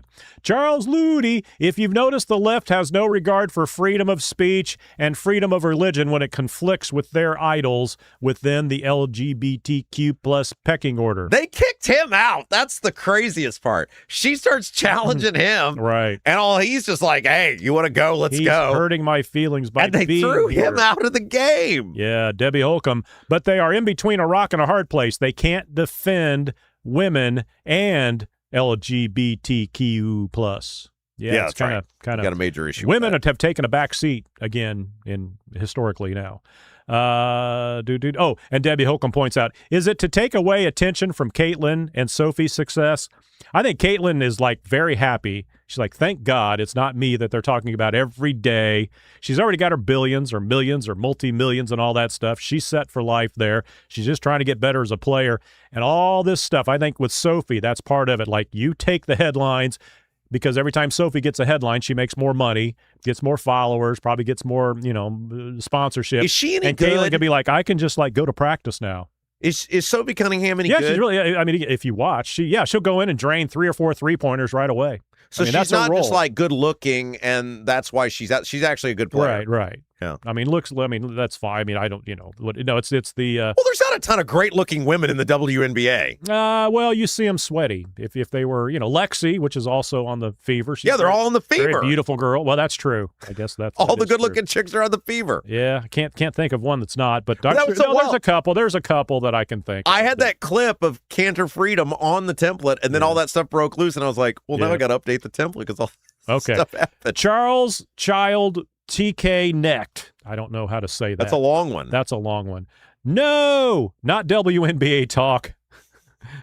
Just what they want, publicity. All right, we'll continue on. We'll move on from the Captain Lucas, let the trannies play. Well, what's a tranny?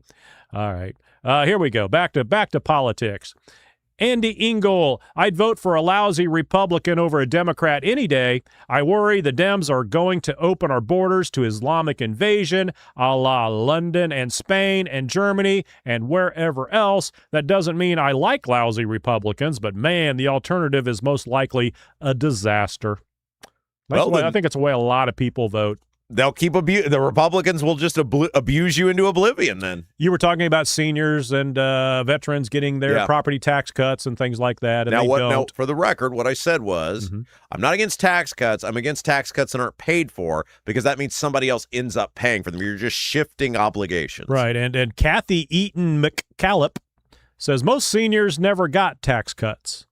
Well, that's true, probably. But, you can't do that because if you go like in Indianapolis or most of us live in the donut, if the seniors didn't have to pay, what harm could that be? And we already got potholes and all that stuff. But you go out to the little towns, Rochdale or, Acme, Indiana, places like that, where there might be 100 residents and 65 of them are over the age of 65.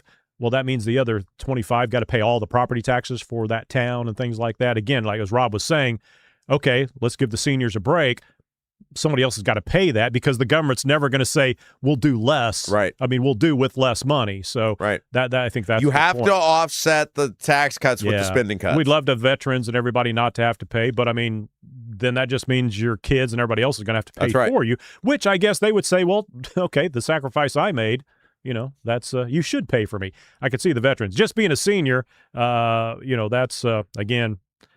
That'll never fly. It's got to be across the board. Gravity Hill Gambler, I won't vote for someone just because they have an R next to their name. All right. Captain Lucas, Republicans can do whatever they want to you and still get your vote. No wonder Indiana is a rhino state. All right, man, this time just flies. Okay, go, Chuck Pullen. Drew, maybe if the natives would not shoot at the linemen, the guys trying to fix the poles. That's He's talking crazy. about the NIPSCO guys. Yeah, getting shot at. MLM Warriors, I heard there were shootings toward power line workers. Is that correct? Yes, we've confirmed that. Andy Engel, I've heard of that too, of the street clowns firing on utility workers. They want the power to be out so they can loot.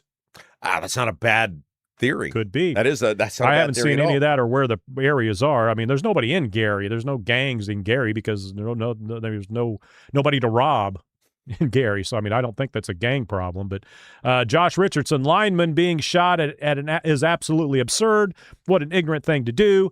MLM Warriors on Friday night, August 14th, 2026.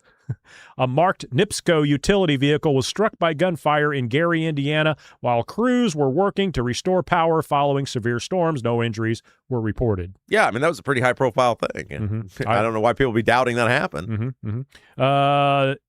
NB Loser, did the data centers ever lose power? I'm going to guess everyone lost power. I don't know. Did the data centers? Well, I should ask Chuck that. The glowing light on the horizon in the farmland? That was pretty wild, though, that Miss Rachel was like, do you know who Miss Rachel is? No.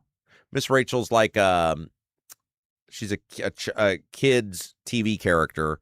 She does like children's videos to help them learn to talk or do different things. Very popular. She's popular in our house. Miss Rachel came out and said it was racism. Was like the power wasn't turned back on. Christy Avery. Funny that the narrative that the region is Democrat run and that's why they aren't getting help from the Republicans led state and country. There's more Republicans up there now than there used to be, though. Well, it's racism, apparently.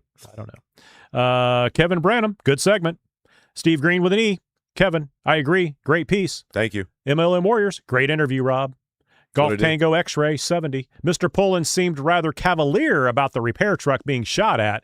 How comfortable would he be up there in the air in a bucket looking over his shoulder for a gunman? I don't think he was that. I think he was just describing it. He's probably they're living up there. They're living it. Yeah. So they're probably they've been talking about it for 2 weeks now. So and I want to point out one probably thing not too, as emotional as they were the first few days. Like given the stuff they're dealing with, the fact that Chuck does those interviews with us, and the fact that he sets up like that was pretty cool. Yeah, the one last week where he was in front of his house with just the woods was kind of like okay, but this one was very good. Yeah, I mean the view. Not that it wasn't good last week, but the view added a lot to it. So good job, Chuck. Josh Richardson, imagine you're just trying to do your job and have to keep your head on a swivel for bullets. Rob, you would know that fear. Yes. All right. Okay. The survey about I believe you mentioned. Yes, Abdul's survey. Yes, Robert Schwartz. I missed it. Did Rob state where the survey was taken? It was Abdul does this a couple times a year. He puts it up on his website. He promotes it out, says, hey, anybody can come take it. They have the safeguard he puts in place is the IP address, basically one person, one survey. Mm-hmm. And, I guess theoretically, if you wanted to spend your whole day rigging the survey, you could, but who would want to do that? Mm-hmm. At Driver at 10:23 a.m., Rob said, and by the way. Okay. And by the way, okay. Now, real quick, I know we got to bang through these because I got to get home for the air conditioner guy to check my thing and. We need an air conditioner guy. Yeah, we need an air conditioner. We need an heating and cooling guy. Yes, we do. Spray jockey, where does the information go? Who has access to the information from the flock cameras? Well, right now, I think that's part of the issue is law enforcement has it, but what do they do with it? Mm-hmm. Josh Richardson, exactly, Spray. This info is stored somewhere. Who all can see it? Charles Ludi. John Rust mentioned on his program. When's John Rust's program? Holy smokes, we forgot to thank John Rust for the third hour. Oh, my gosh. We didn't. You did. I forgot to do it because Lo Bianco's interview ran. Holy smokes. John Rust, third hour, brought to you by John Rust, a patron saint, a man among men, one of the greatest humans that ever lived. How about that to try to make up for it? That's not too bad right there. However, the question was, holy smokes, when is this program on? It's on 9:50 a.m. WXL 95.9. 95.9. 9:50. It's on Saturday and then I think Tuesday mornings as well. You know what time on Saturday? Ah, dang it. Yeah. Need to write I that was down. watching on it's on YouTube. I was watching it on YouTube. There we go. If you just Google John Rust or Google YouTube and your YouTube browser, John Rust, it'll pop up and it's on YouTube. You can watch it there. Everybody go give John Rust a hit on his program here in about 5 minutes. John Rust was mentioned on his program that there are 200 flocks per day going up around the country. That's crazy. That's a lot. Drew, the data centers are for the flock cameras. Andy Engel, about 39 license plate readers per county on average. Tammy Franklin, if the court system actually gave harsher sentences, that would help. I believe maybe, what were they talking about there? Probably shooting people. I'm not sure. That one slipped in there. Steve Green with an E. Whatever else Flock uses that data for can be repackaged and called something else within seconds and sold to marketing companies or whoever. 7 days is no safeguard. You were talking about 7 day. They can hold the information for 7 days. That's what the activist people want. That's an eternity. They're against the flock cameras, and they want 7 days, so I don't know. Andy Engel, who's going to enforce the 7 day limit? What, are the cops going to go into all the data centers and watch it being deleted?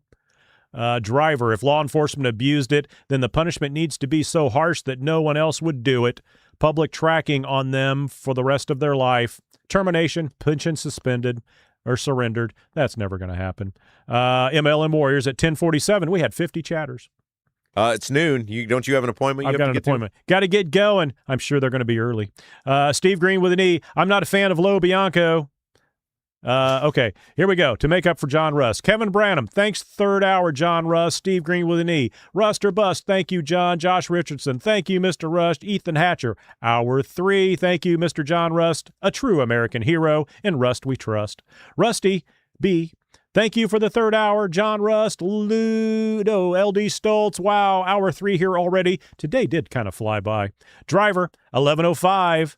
Thank you, John Rust, for the third hour. Also, thank you to Black Sheep Plumbing for his support of all the chats. That is correct. Thank you both, Mr. Rust, Mr. McKinney, Mr. Kendall. Appreciate being on the show. Thank you for my 15 minutes of limited fame. And that'll do it for me. Thanks to everybody. Long week coming up. We'll see you tomorrow. So long. Guys, got a masonry color mismatch, previous repair catching your eye, not happy with the brick color on your home and ready for a total makeover? Bramwell Mackay Property Services and Consultants offer specialized masonry staining and recoloring. Whether you want to seamlessly blend repairs or completely transform your home's exterior, you want to build something new, Bramwell Mackay is 40-year master masons. Design and construct custom patios, sidewalks, outdoor summer kitchens, archways, entryways, and more. Bramwell Mackay, beauty built to endure. That is going to do it for us today. Thank you guys. As always, you did an awesome job. Before you leave today, if you haven't done so yet, please hit that little thumbs up button. Really helps us grow the show. For producer Jason, I'm Rob Kendall. You've been listening to Rob Kendall Show.